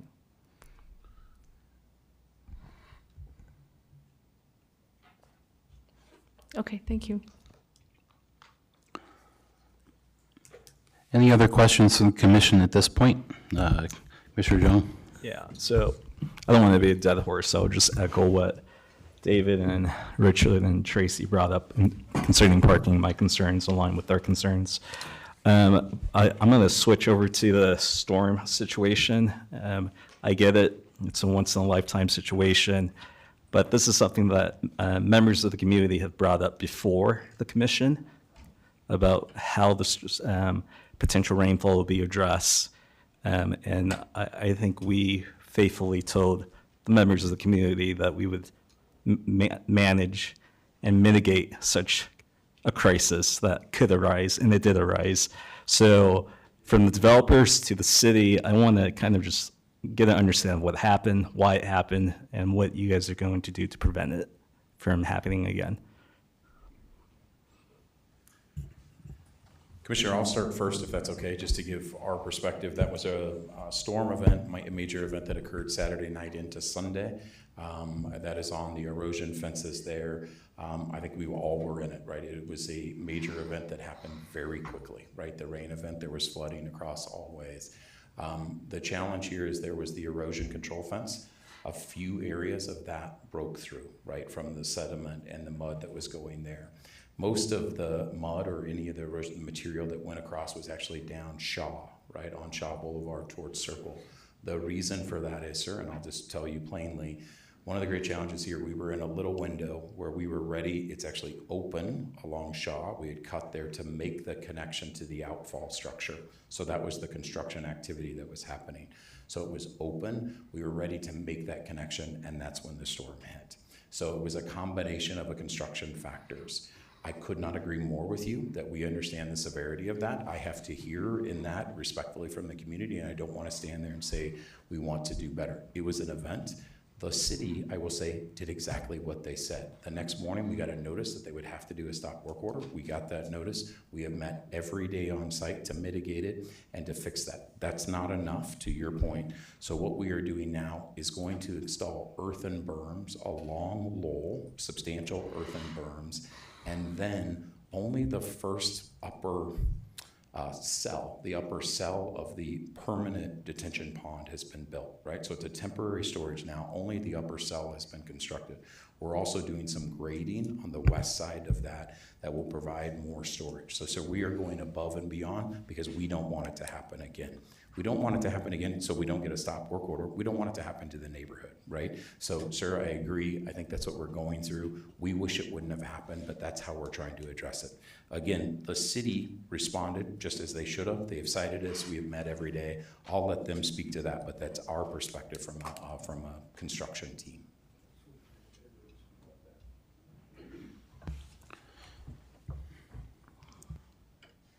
Hello, Commission. So Heath Klein again.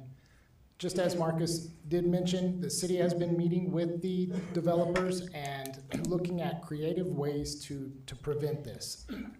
Traditionally, you don't build for those large, super large, once in a while events, but we're seeing that this year we have had quite a few, and we are working with the Uplands contractor, and they are listening to us and see the importance now, and that is the reason why we are looking at the earth and burn along that as a more permanent solution until that detention basin, both the upper and the lower detention basins, are ready to receive the flows. Heath, what has been the community feedback since this event? Have you received any? Yes, we have. So we have spoken to the community. They were concerned. We've received photos, we've received messages, email messages about what can we do, which is the reason why we are partnering with the Uplands contractor to get more creative in not just following the bare minimum, but let's go above and beyond and do our best to prevent this from happening again. All right, Commissioner Dunn, and then start. Go ahead. Thank you, Mr. Chairman. Just briefly about the flood, was there any damage to any homes on Lowell Boulevard or anywhere? Yeah.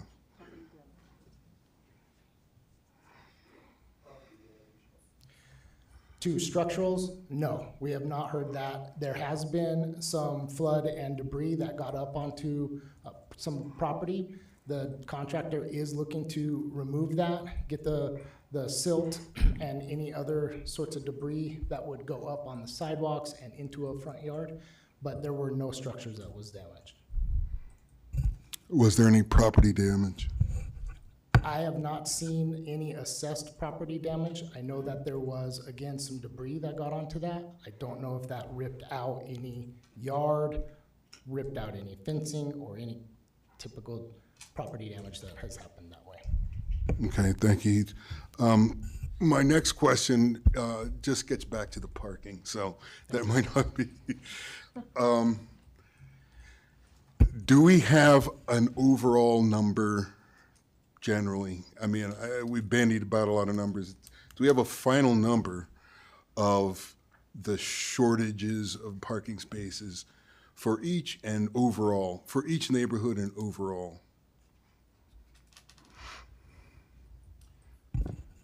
So, sir, and I'm gonna just answer this straightforward and then get the numbers. I see we're adding up any of those. So I wanna differentiate, if I may. A1, we are providing the required spots just in a different way, right? A1 is a different circumstance. A5 and A7 are under the required amount, right? So, and we are getting those numbers that we will give to you.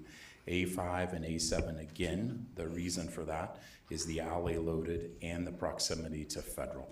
We understand that, so those are the two neighborhoods, and we'll give you those numbers, okay? Okay, thank you.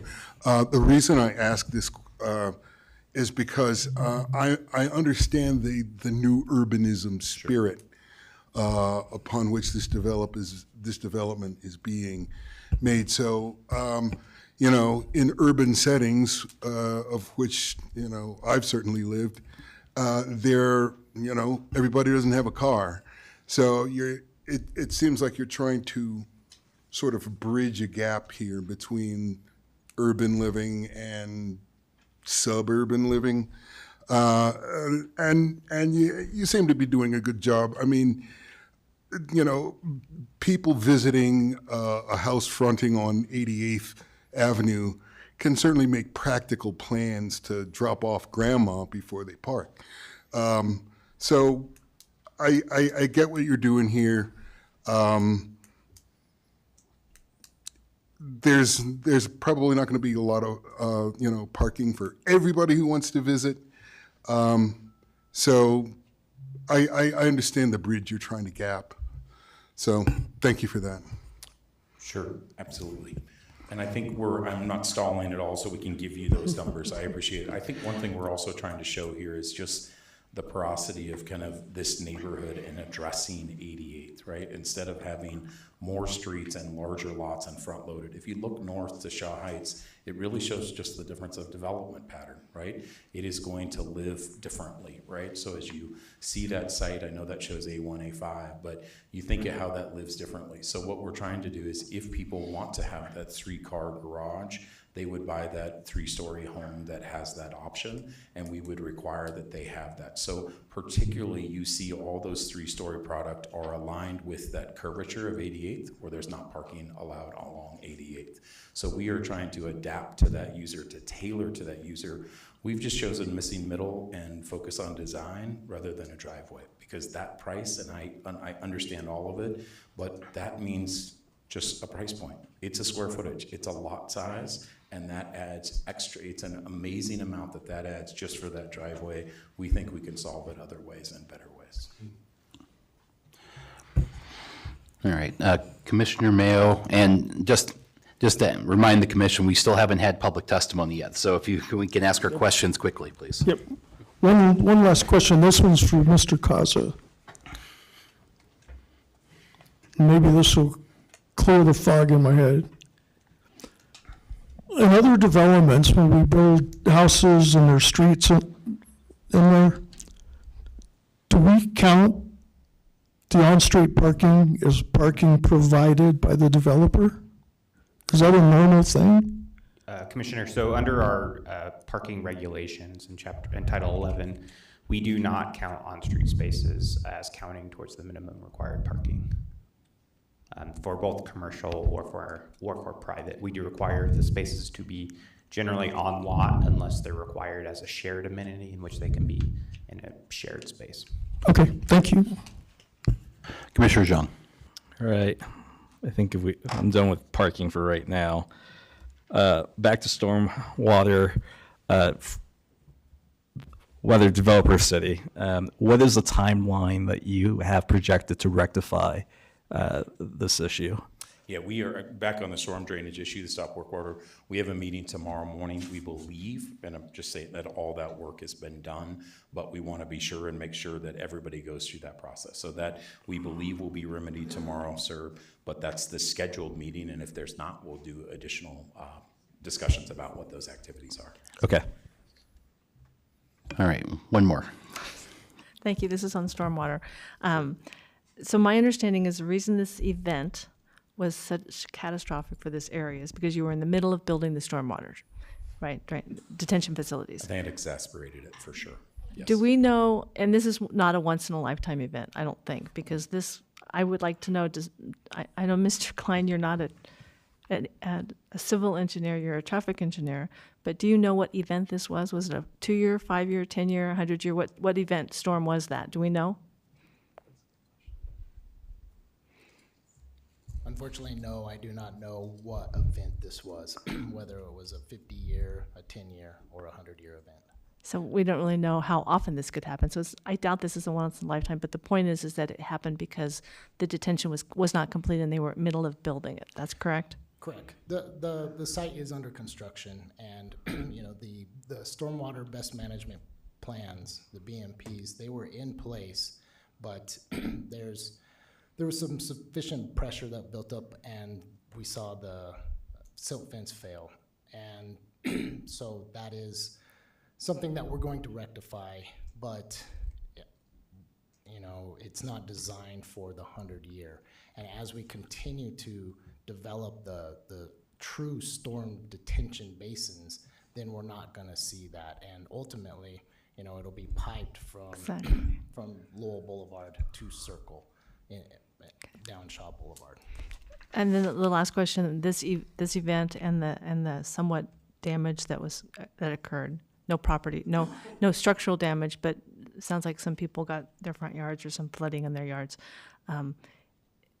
Is that something that the city will help take care of or remedy, or is the developer doing that, or who's helping those people? The developer will be looking to help clean up that site, and if we do find that there was, damages done to the property that need to be restored, we'll work with the developer on getting that done. Great, thank you very much. Yes. All right, I'm going to take this opportunity to open the public testimony. And first, Madam Secretary, have we received any emails or voicemails on this? No emails, no voicemails. We just have one so far signed up, Mr. John Palmer. Again, anyone else who'd like to speak, go ahead and queue yourself up in the front. Great, thank you.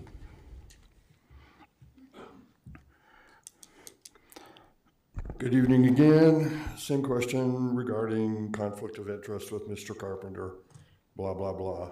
Again, under the advice of legal counsel, that is on record now.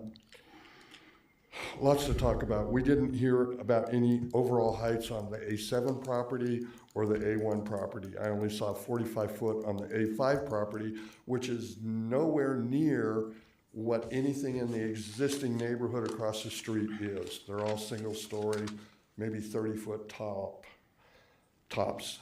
Again, didn't hear anything. If we could get clarification on that. I'd like to thank the commissioners that ask about the parking, because that is a problem. We're saying 2 cars. Let's face it, drive down the street, people have more than 2 cars. The wife has a car, the husband has a car, possible work vehicle. If you've got kids, they've got cars. Parking is going to be a problem here. Parking on the street is not an option in our neighborhood. Now, let's take it a step further. Currently, the way 88th Avenue is on the south side is flagged as a snow route, no parking. On the north side of the street, which is Adams County, that is also flagged as no parking. So there's essentially no parking on 88th, as is on 84th Avenue on the north side of the street. That's flagged as no parking. So how can we count that in our parking count? Unbelievable. Then they're wanting to use the parking that's adjacent to the park on the A1 property. So they're taking away parking spots from the citizens that want to use that park. That is their right as citizens. And it's a public park. It's not to be used for Upland's overflow parking consistently, because we'll have cars over there parked for days, weeks, months at a time. Not good.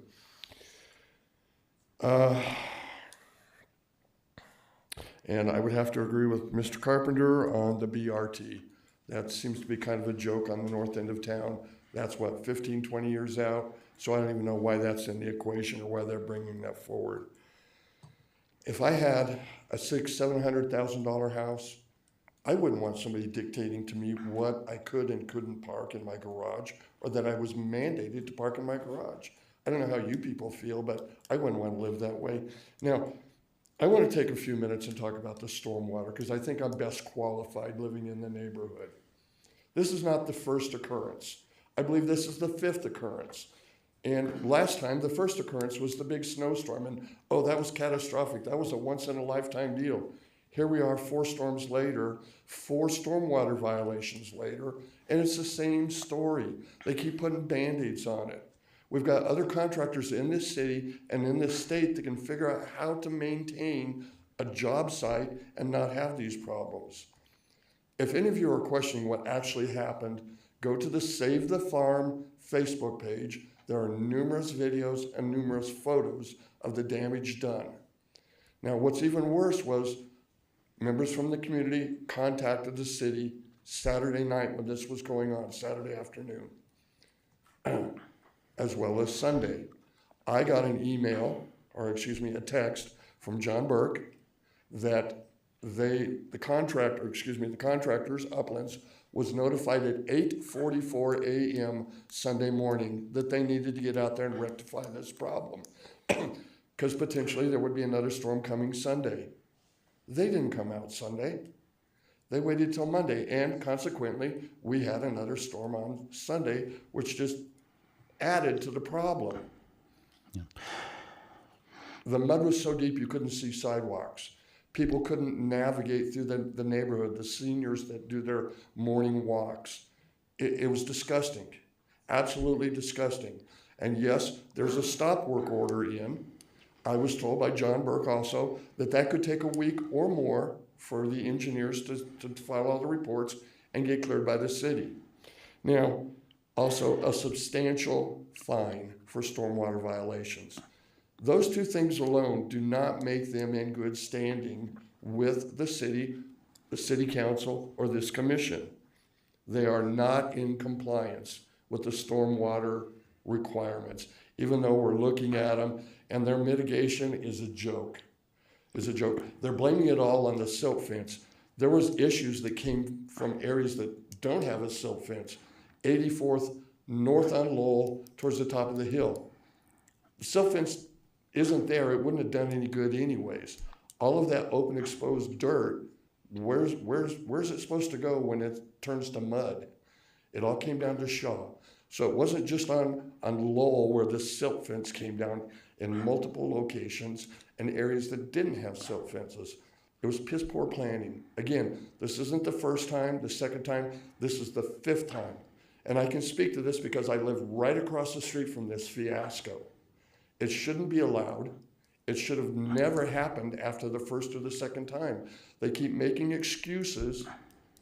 Oh, it's a big storm. Again, other job sites in the city I've looked at over the last 2 days, they didn't have this problem. It's only a problem here.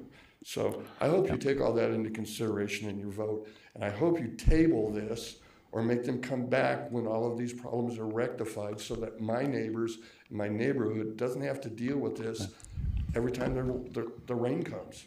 It's disgusting. You wouldn't want it in your neighborhood, I guarantee it. Thank you. Thank you. Anyone else in the room wishing to testify in this matter? Seeing none, I am going to close the public hearing and allow the applicant to respond and any additional questions from the commission after that. Sure. Chair, I'm happy to address, and again, I very much appreciate the neighborhood comments. I don't think we find any disagreement with the neighborhood comments. I will reiterate, that is a construction process that has nothing to do with the applications that are before you. It is being governed very well by the city. We have a stop work order. We wish it didn't happen. I wish it wouldn't happen. I want to be sure and say, we didn't say catastrophic. We didn't say it was a once in a lifetime. It is, when you go through this, it is in construction, and these are typically designed for 2-year storm events. That's what construction detention area is designed for. We are now over designing that.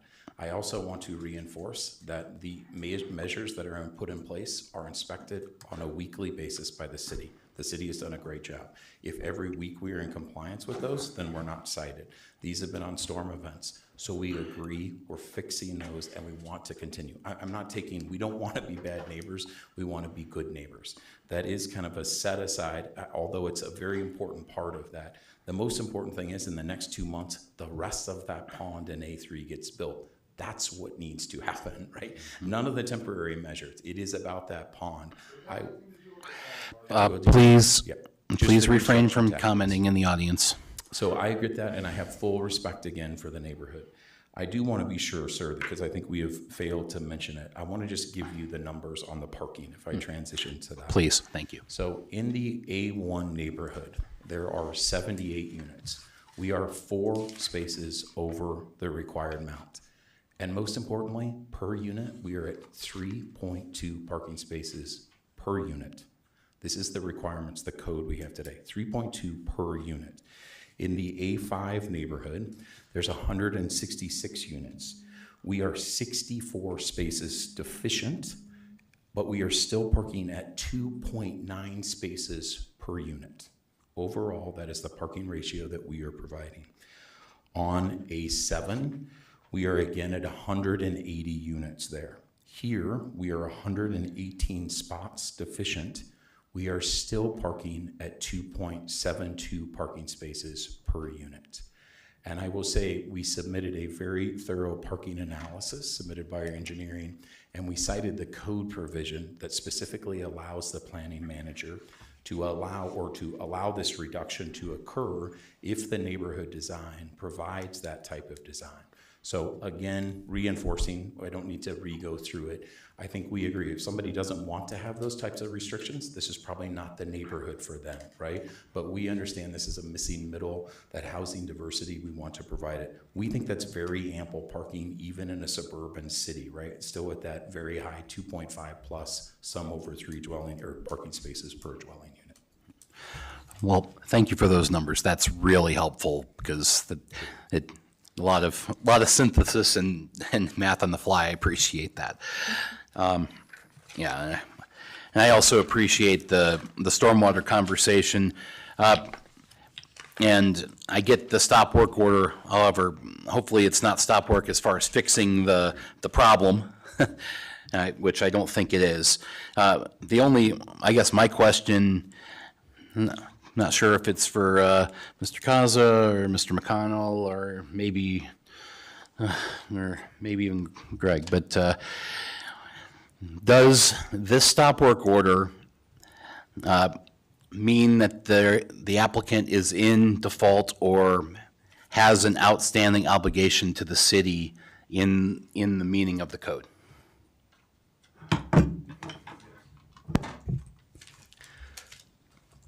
Acting Chair Carpenter, I would say yes, it is.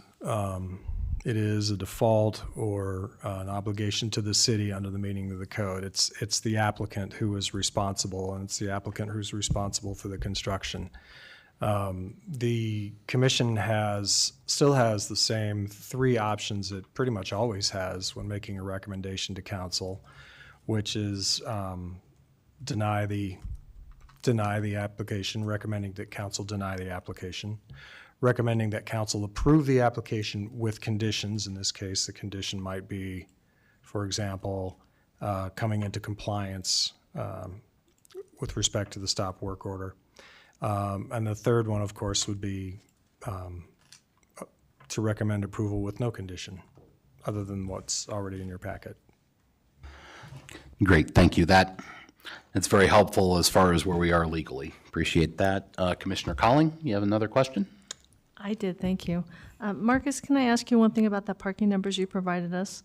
Does that take into account well, I know that in Area 7, A7, that there's an option for a 1-car garage up to losing 28 spots. So if you lost that, would the deficiency go up by 28?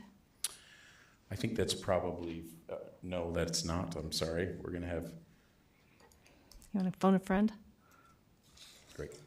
We're going to answer that more quickly. So, and then as part of that, is there an option to reduce to 1-car garage on the other 2 parcels? And how much for each parcel? So there's no option to have a 1-car garage in the A1 and A5 neighborhood. There is only the option to increase. Thank you. Okay. In some instances for a 3-car garage. We did our parking counts on A7 based on those 28 1-car garages. So this is the lowest parking quantity deficit you would see for A7. So you can change your deficiency and by 28 and bring your deficiency down to 190 if you eliminate that option.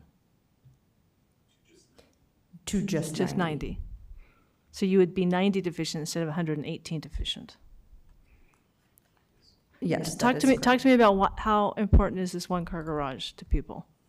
It is allowing housing diversity and different price points within this neighborhood. And some people might be willing to do that. They might be a 1-car family too. Until they sell it to somebody that's a 2-car family. And well, I guess I'm just thinking out loud if that's something that you guys would be able to strike from the application, if it'd be something you'd be willing to. Anyway, just something to think about. I'm not going to put a condition or anything on the application, but that's for A7. And, A1 has that one area in the upper right-hand corner that's really short of parking too. If you could squeeze 3 more in there, that would be great. Just to kind of make sure you've got parking spaces that are proximate to where people are living. That's I did have one other question. There was a comment about building height. Marcus, did you want to address that in terms of how, I know that these applications ask for exemptions on building height. how much building height exemptions are we asking for each of these 3 locations? I don't know if you want to come up too. Alex Jewett with Godsudek Architects. On the single family for A1 and A5, I believe we're under 40 feet, which is what is allowed, and 3 stories is allowed. For A7, it's the same instance, and we're under, I believe, 35 feet, and we're also 3 stories. So you're not 2 exceeding any of stories. the building heights? There's no exemptions for building heights? On No. the townhomes, sorry, Morgan Hopley with KTGY. For the townhomes, we are asking for it to be over 40 for that rooftop deck option, and then also to have different roof styles with the For which parcels are we talking about? sorry, A1 and A5. So A1 and A5, the townhomes are asking for an exemption to be taller on the townhomes for the, Rooftop deck, by how much? about 5 feet, so we're under 45 feet. And then also with the different gables, just being able to have variation of roofs throughout. So the reason that you're asking for that exemption is for variety, Yes. architectural variety. And it's only on the townhomes? Yes. Okay, thank you. Commissioner John? This is for staff. And don't worry, it's not about parking. But I will beat the storm. All right, Jacob, on page 30, I think it's 35, the city lists as alternative options for the council. And it reads, this is for option number 2. So it says the planning commission could choose to recommend approval of the ODP without the conditions recommended by staff. Now you say staff does not recommend this option because conditions of approval outlined in this agenda memo ensures that the ODP meets the standards and approval of the official development plan. That led me to think of some other questions I wanted to pose to you. If it was an upland, would the recommendation of the city still be the same? Like if it was a different developer? Then uplands, but with the exact same application and the exact same. Situation. Would you, so like, So just a different group of people Yeah. sitting here, but everything else is exactly the same? No, we would have the exact same the same, recommendation. okay. Thank you.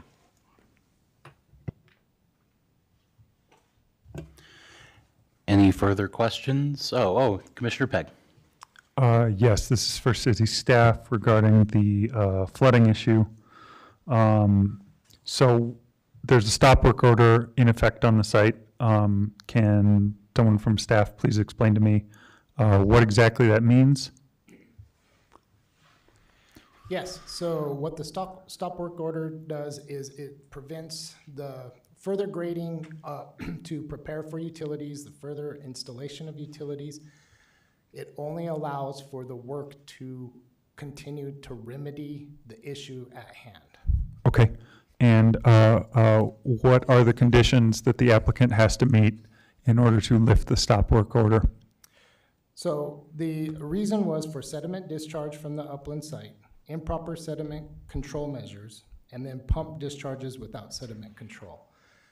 So as we've discussed, the idea of doing improving by providing a landscape berm, or not a landscape berm, but an earthen berm, and continuing to dig further the detention basin, that is improving the sediment control measures.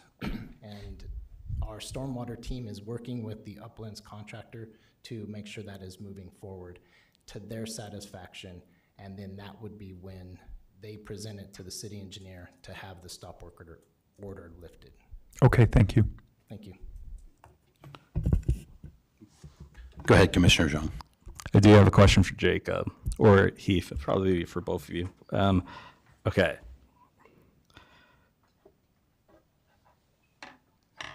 Can you explain to me why the city would recommend to us to not deny the motion for this to move forward? Or could choose, I mean, does not recommend this option. So in alternative number 1, it says one of the options that we have is we could deny it, right? And it looks like, if I'm reading it correctly, that staff does not recommend that option. Can you explain to me why? Sure. So staff are recommending that you support the applications with the conditions that we have listed. We have a few, at A1, we have very small things to fix on there. A7, we have a couple more things to fix on there. Just about where we were in the review process and getting set up for the hearings and trying to make those timelines work. Generally, though, their applications are supported by the standards of approval. I believe we've talked about the stormwater. That's the 17th condition or 17th standard for approval. And then we have listed out all of the exceptions that they are seeking to the code. And we've identified those and where they have them listed. So we believe that they are demonstrated that they generally meet the standards for approval. Thus, we are recommending that you do not recommend City Council deny. We are recommending you recommend they conditionally approve. Okay.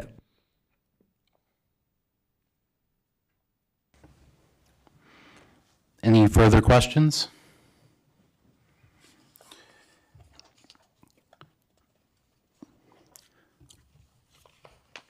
Well, you got one more? All right. Commissioner Colling? You know, I keep going back to the parking and that one parking space. And you know, you guys have built, you know, Uplands has built a lot of homes. And I like to think that you know that some people want one-car garages. But I just have a lot of experience with people that have two-car garages. Yeah.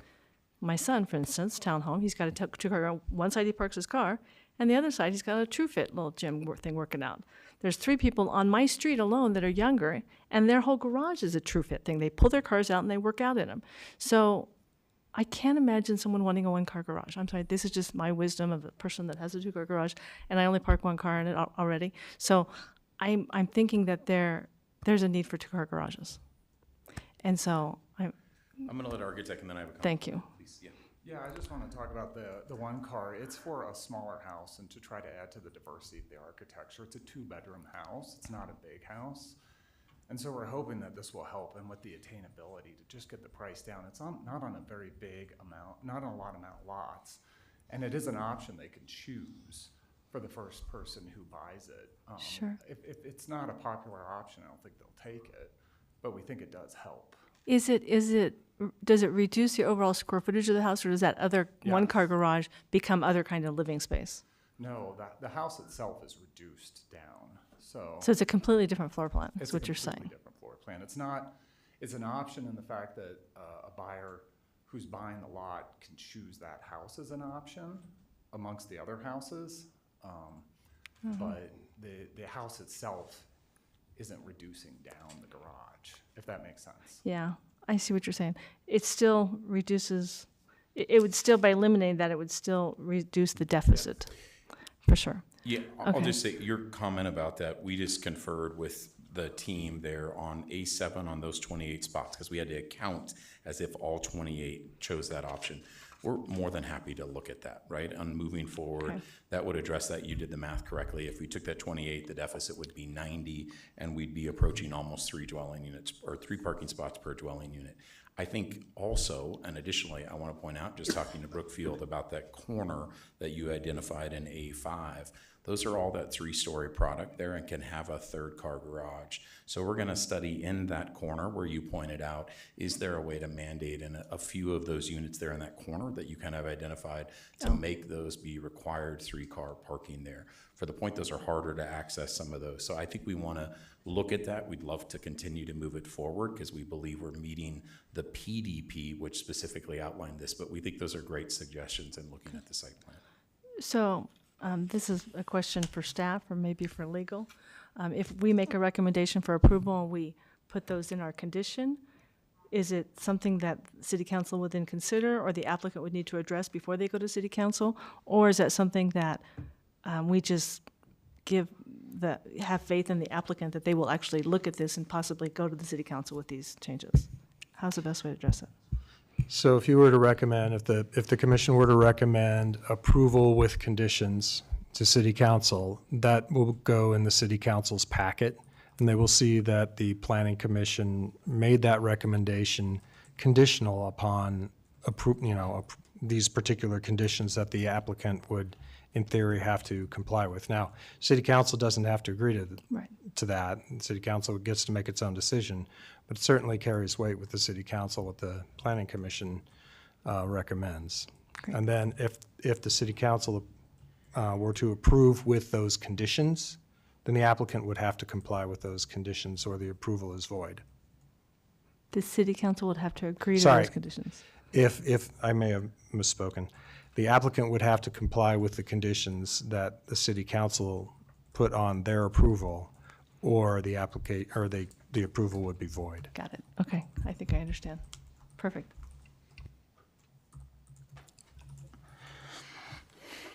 One more time, just so we're clear, the recommended motion is based on the condition listed in the agenda memo. What is the condition in the agenda memo? Just that civil construction drawings and building construction documents could occur? I just don't see the condition clearly written where that can be incorporated. Am I missing that? I'd have to check what's on your script, Commissioner, but specifically in the staff report, it'd be page, in the packet, I think it's more like 39 or 40. I don't have the whole packet in front of me. Okay. Under summary of staff recommendation, there are 3 points, one for each block. Below that, it says the additional condition shall mean prior to recordation of the ODP and issuance of a building permit, the applicant shall submit for staff review and approval the technical corrections outlined in attachment 5. So these are staff changes to their things like addressing a landscape conflict or signs or something like that. That's fine. I just couldn't find it. Thank you.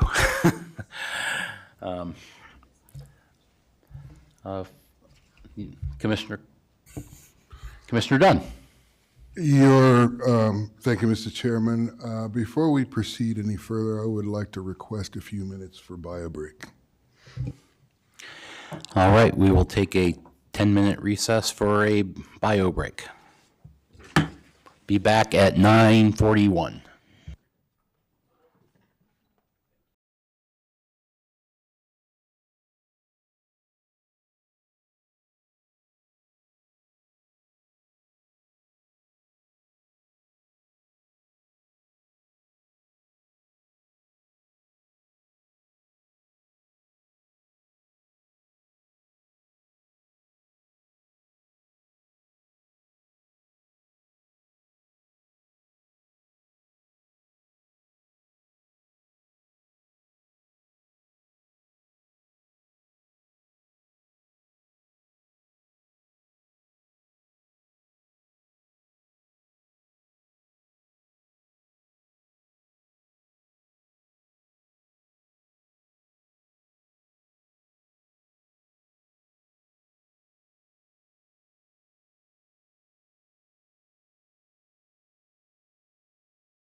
Okay, it looks like everybody is back, so I am going to call the meeting back to order. And any further comments, questions? Commissioner Kinnear? Yeah, thank you. So I don't have a question, but I do have, would like to make some comments about the topics that we've discussed. I think other than being a condition for final approval, I think the stormwater issue is a little bit of a red herring. In my experience as a water attorney, we have to deal with stormwater from a water rights perspective, but our clients typically during the construction phase have problems with stormwater based on slope and soil and things like that. So we're focusing a lot on something that I think if the project is developed, takes care of the problem. So to some extent, the sooner we have hardscape, detention, retention ponds, and vegetation, the sooner this problem is no longer a problem. And so I think it would be appropriate to condition approval on fixing the problem, but my suspicion is it will be fixed before this even gets before City Council. The parking, I know that there are a number of communities around the metro area similar to this that don't seem to really have a problem with the parking. North Boulder has a community that has alley access, garages. Belmar has a community like this. In Denton, I work downtown, and Commissioner Dunn, you made the point that this is not urban. It's some crossover between urban and suburban, but the Highlands neighborhood, the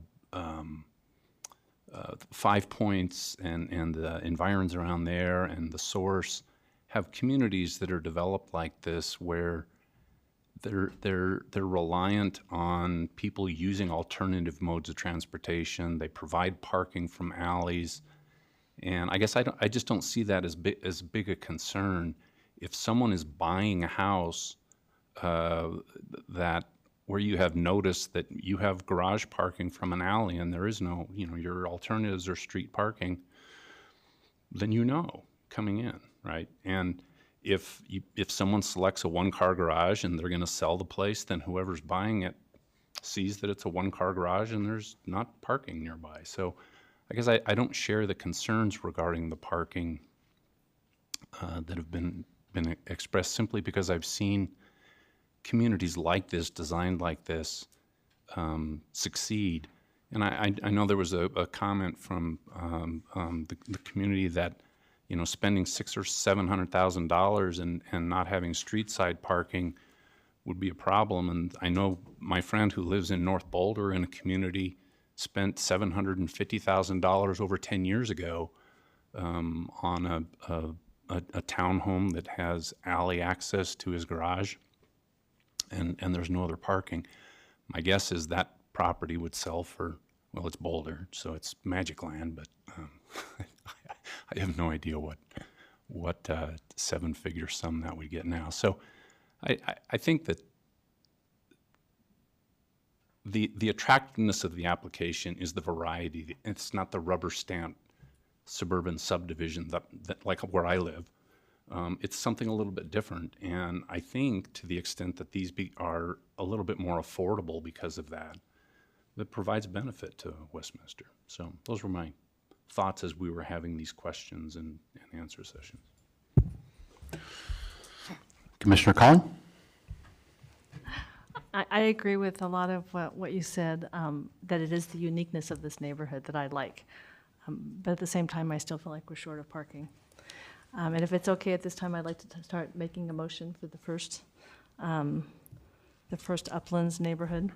So I move that the Planning Commission recommend to the City Council the approval of the official development plan for the Uplands Filing 1, Block 1, Planning Area A, subject to the conditional approval listed in the agenda, and the condition that they come into compliance with the items associated with the stop work authority related to the storm damage that occurred.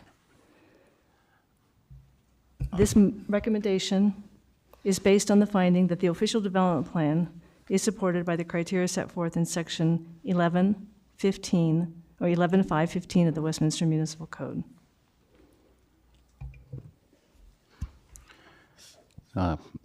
Is there a second?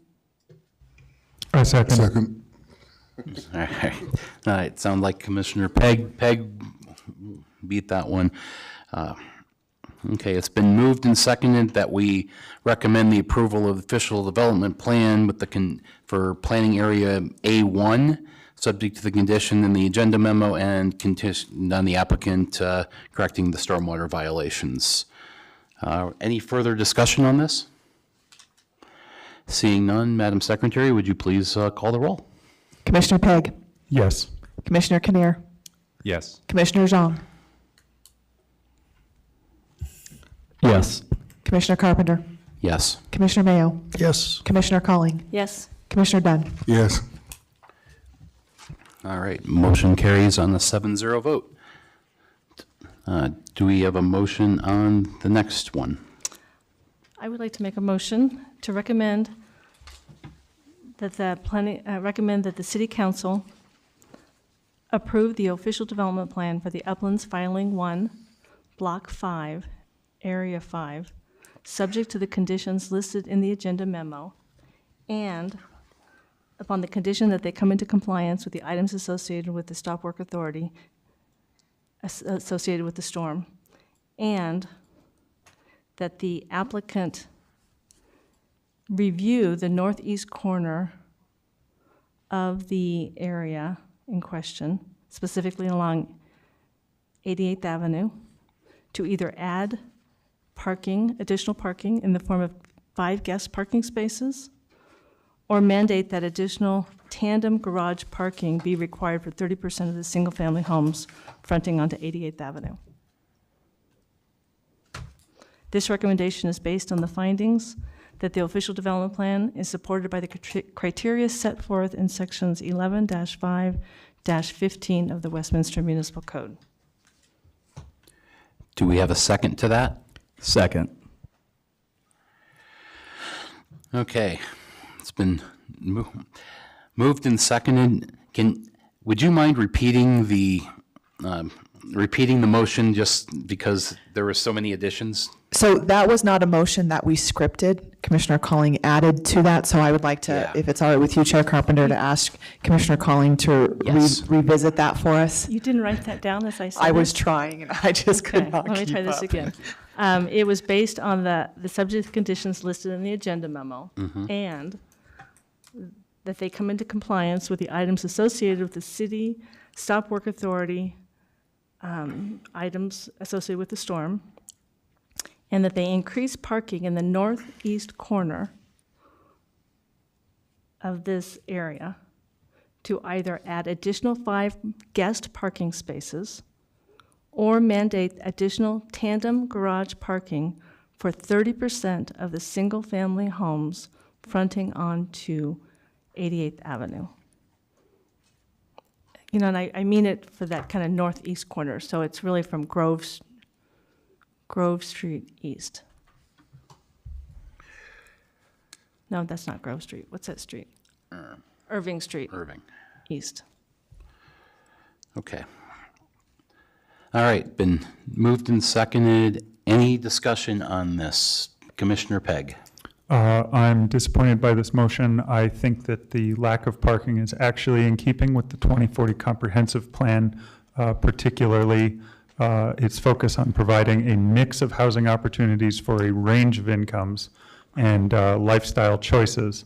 I think it is also consistent with sustainable design practices and to continue providing a variety of neighborhood types with a diversity of housing choices. So I would like to see a different motion without the requirement for additional parking. Okay, Commissioner Kamir? Yeah, I was confused about what, when you had indicated the additional condition regarding parking, it was originally proposed, I believe, as that the applicant review or consider. And the second time it sounded like it was a requirement that they actually do these. So I'm a little unclear exactly what's being included in the motion. I was listing it as a condition for approval. Condition that the applicant Set consider, forth- or that they set for a actually way do? to increase parking in that area by one of two different ways.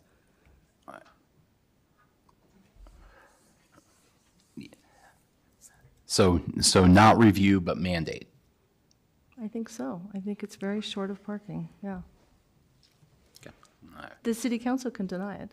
Oh, I want them to know that it's important to us, and it's important to the community. I get that. I'm just clarifying what the motion is that we're trying to vote on. Okay. I'm sorry, Mr. Graham? Could I get a clarification? I have the same concern about the motion sort of being changed, and what I don't recall, I believe Commissioner Zhang seconded the motion.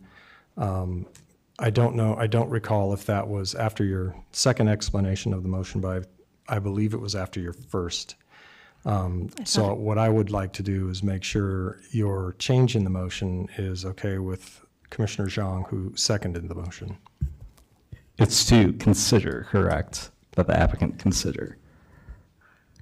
So let me just understand this. If we say the applicant has to consider this, that means they go to city council and say, well, we consider it and we don't agree. We just want to move forward the way it is. So the city council will not hear our concern for that motion. Is that correct?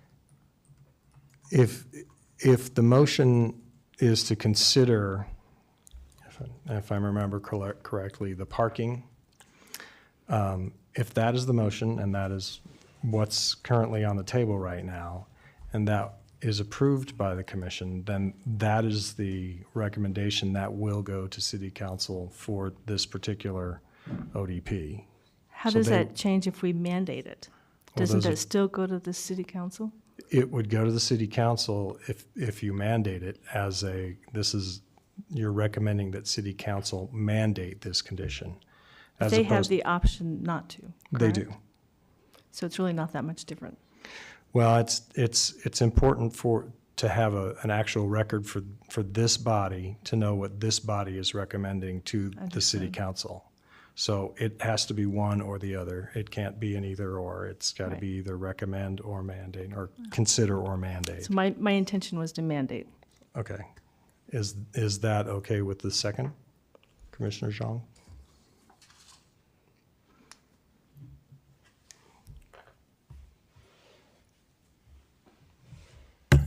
It'll go up to vote for this group, right? Yes, if you approve that change in the motion, then that is what the commission will be voting on.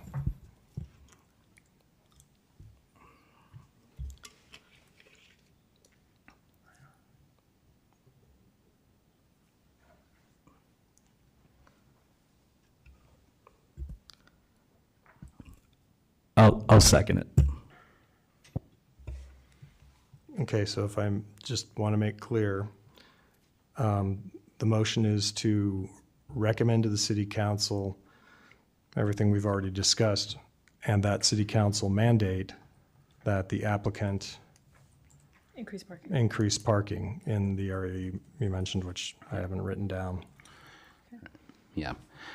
5 additional guest spots or mandate additional tandem parking for 30% of the homes. Which is about 5 more spaces. So, okay. Any other discussion on this motion? All right. Seeing none, Madam Secretary, can we have a roll call vote, please? Commissioner Pegg, No. Commissioner Kinnear, No? Commissioner Zhang, Yes. Commissioner Carpenter,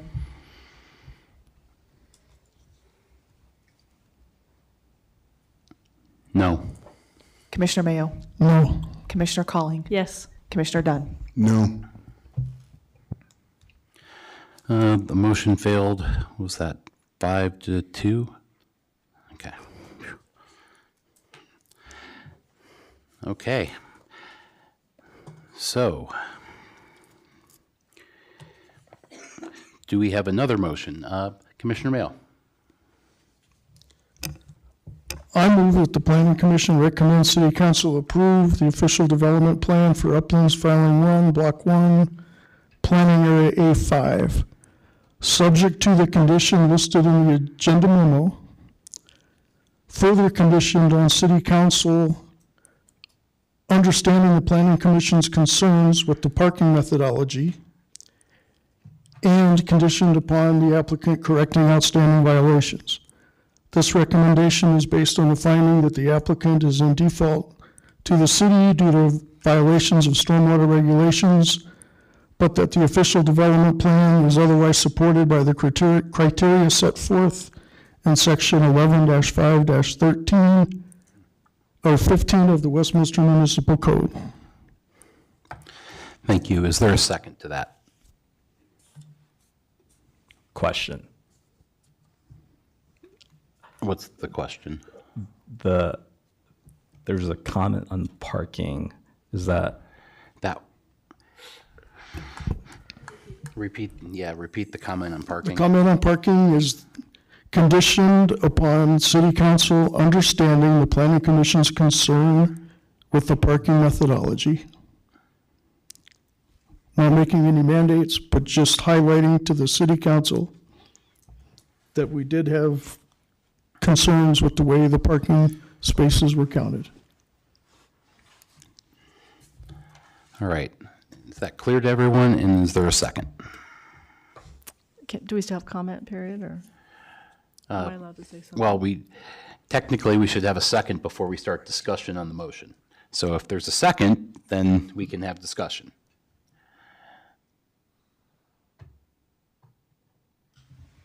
Second.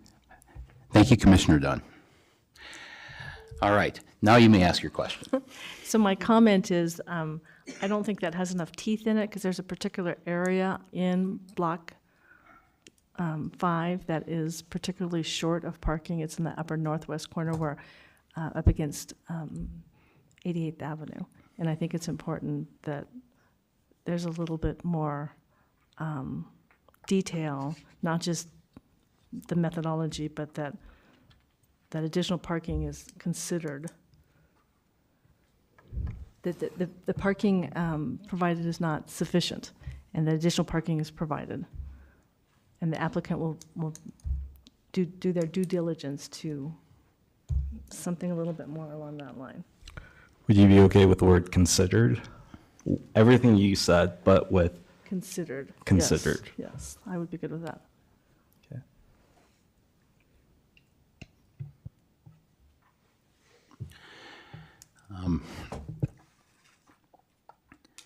Well, we can have discussion. And I'm kind of torn a little bit. I think that's the area we want to go. Just to address a comment that Commissioner Kinnear had made about some of the other areas, maybe it was you.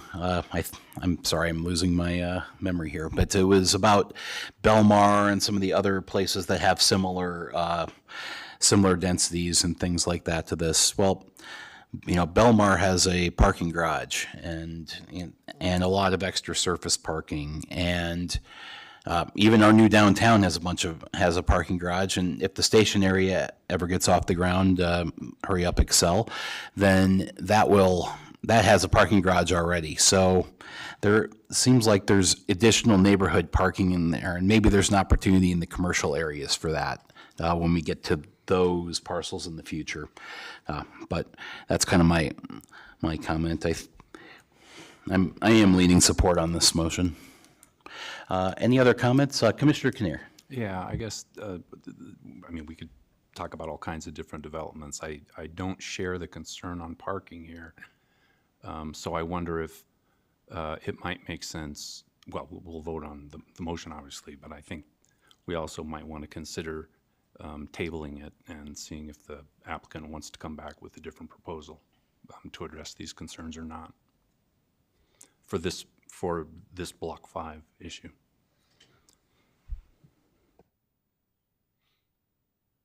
All right, we're about to stretch my Robert's rules here, but I believe we will need a motion to table in the midst of this in order to make that work. So we could do a motion to table, and if that gets a second, then we can have a vote on that, and then we can give them the opportunity, or, yeah, because, yeah, it's beyond the point of where the applicant can speak at this point. Well, I think we have an outstanding motion that we need to vote on first. Is that? In theory, yes, but if the commission wants to table this to another time, the commission can table this to another time. Even in the midst of this particular motion, the motion to table would take precedent. In any event, if there is a motion to table, I would strongly suggest it be tabled to a date certain. Tabling an item to a date uncertain means it's not on the commission's calendar, and often under Robert's rules, that means the matter dies a slow, painful death. So that would be my recommendation if you want to table. Do keep in mind that the city council gets the final decision on this, whether, even if you table it and they come back and the applicant comes back with a different, slightly different proposal, it will still go to council for approval one way or the other. Commissioner Zhang? So I'm not so much concerned about the stronger words. I would be copacetic with having language just asking council to consider this alternative option or the concerns that have been listed by Tracy and I. Again, like legal counsel's reference, it's up to council and what they would like to do. So it just, the way that Richard had worded it, I might be copacetic with it as is, but so if we table this, this would end this conversation, and we would have to wait, reschedule, and the applicant would have to go back to the drawing boards to get back to us. It would certainly depend on how difficult it would be for the applicant to come back. And frankly, if the applicant chose not to revise its application, I think the Planning Commission would still have to vote on that matter. So I'm not sure.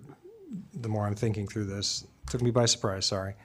The more I'm thinking through this, it would be probably more of a continuance than a tabling.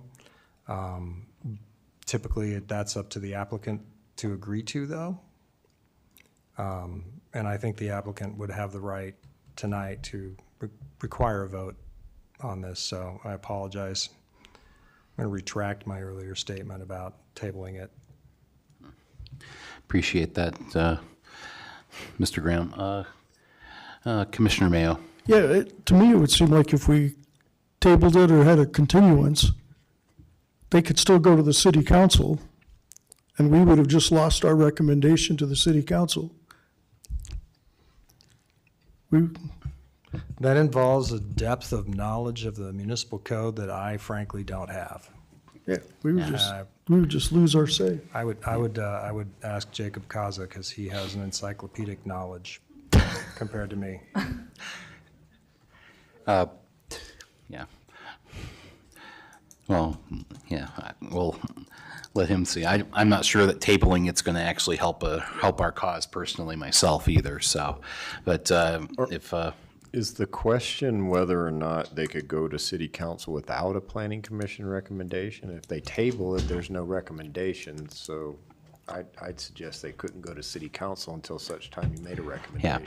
we basically delay it for a month or a date certain, and then we still would have to vote on whatever they come up with. If they keep it the same, they change it, and then we would still, and then we could approve or deny, and it would still end up going to city council. We just delay it a month. I don't think it's our intention to delay this. I think we just need to get the wording right. Yeah.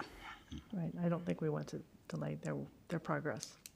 Yeah, no, don't want to delay it at all. So that's why I said I would be copacetic with Rick's language. Can you read your if this is language one going more to time? delay it.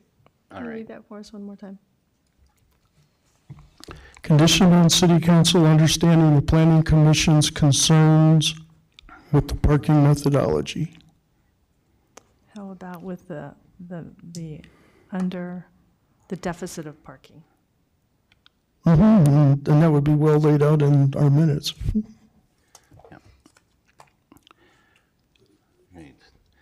Well, I don't see any other discussion, so Madam Secretary?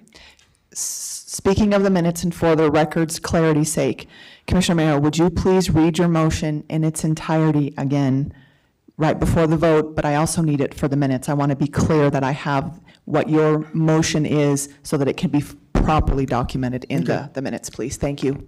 I move that the planning commission recommends city council approve the official development plan for Uplands Filing 1, Block 1, Planning Area A5, subject to the condition listed in the agenda memo, and conditioned upon city council understanding the planning commission's concerns with the parking methodology, and conditioned upon the applicant correcting outstanding violations.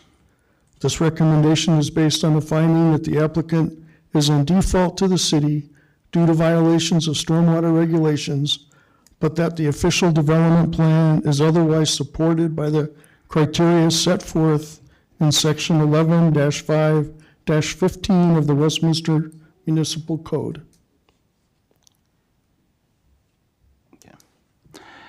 Thank you. Did you have one last comment? Okay, your light was on. All right, let's, Madam Secretary, can we have a roll call vote, please? I do Holy have cow. one comment. Sorry, Yeah, the go ahead. comment, the comment is only one of precision, because you would, the motion mentioned Uplands Filing 1, Block 1. We've already voted on Block 1. This is Block 5, I believe, that we're voting on.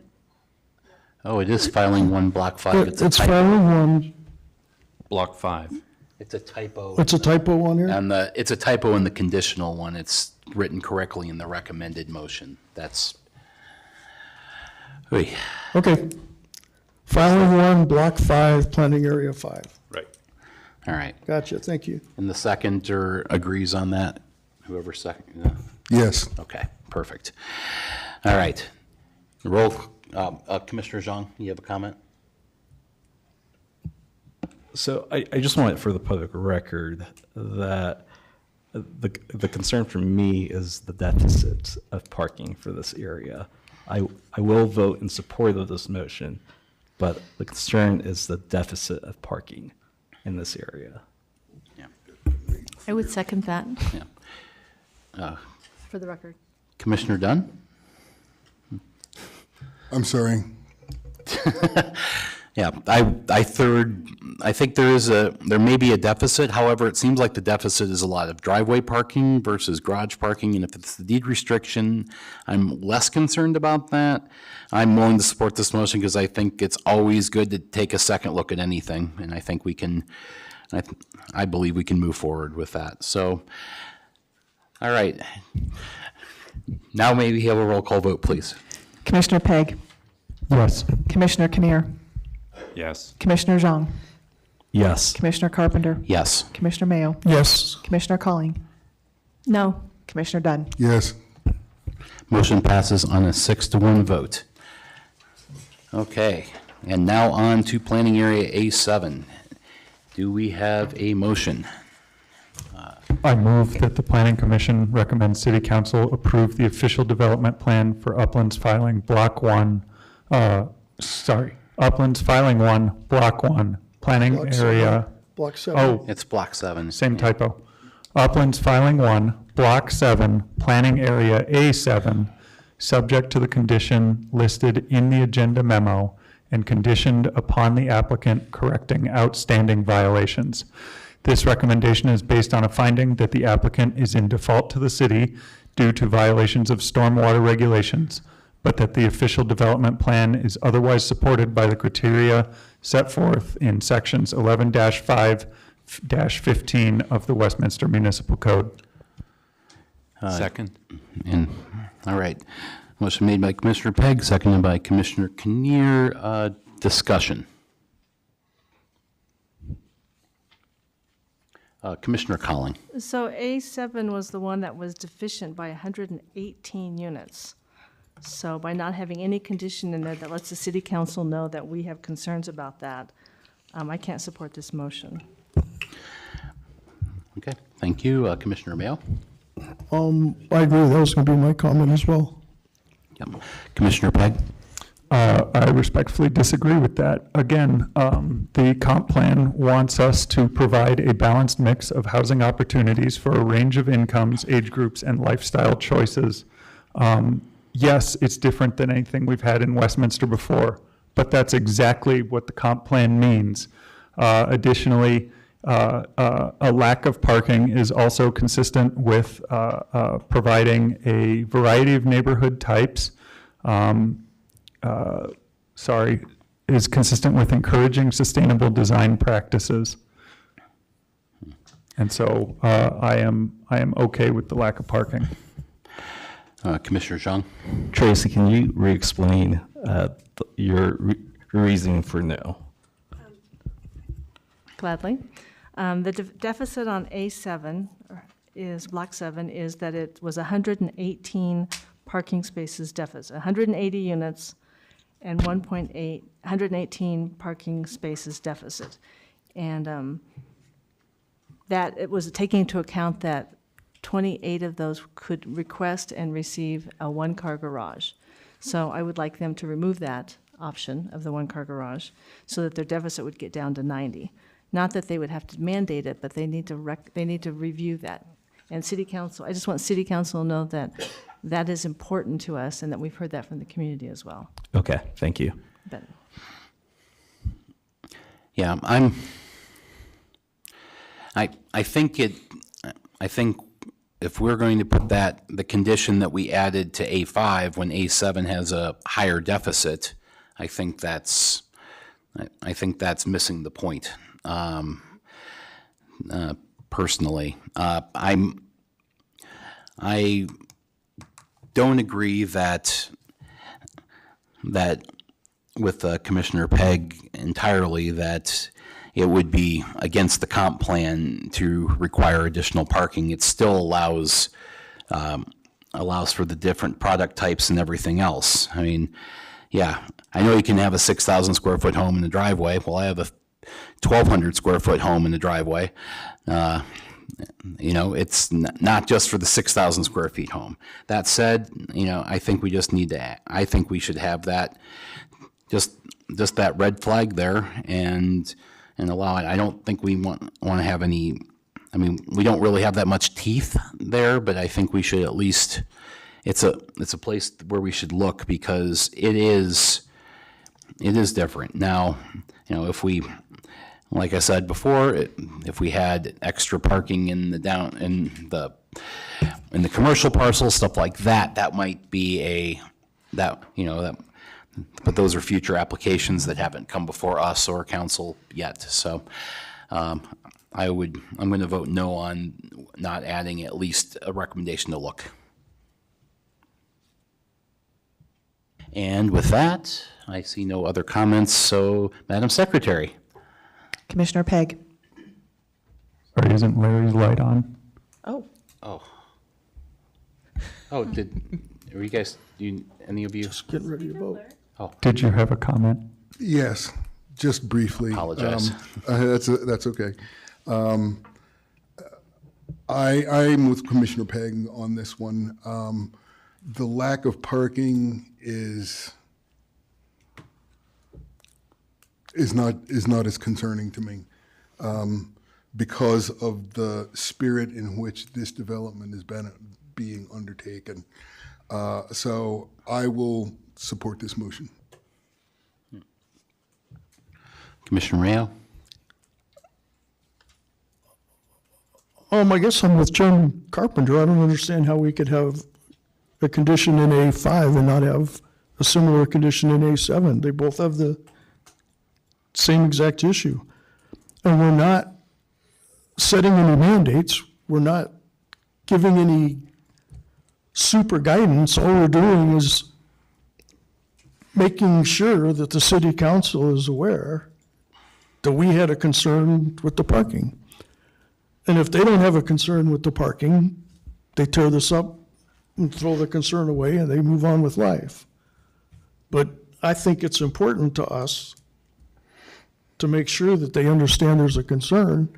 And this doesn't just go to them with an approval. And for them to say, well, if Planning Commission approved it, they mustn't have had any questions on the parking, when we obviously have questions on the parking. All they have to do is read the minutes.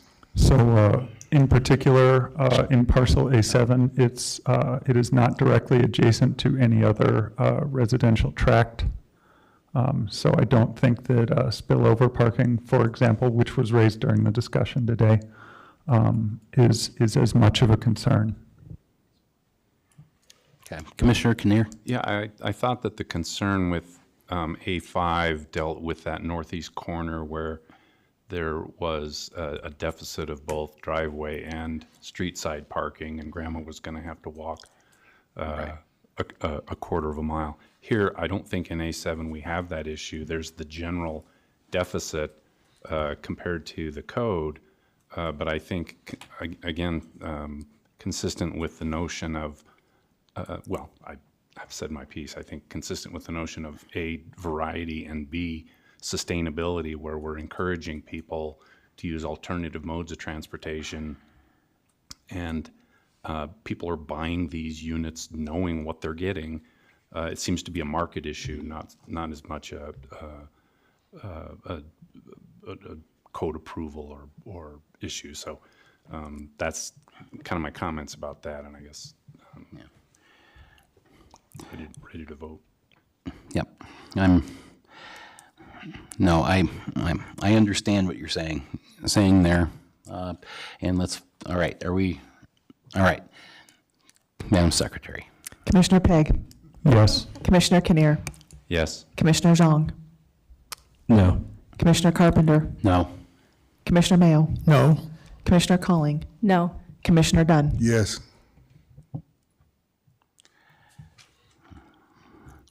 All right. Do we have another alternative motion for the table? I would like to make a motion. Commissioner Calling.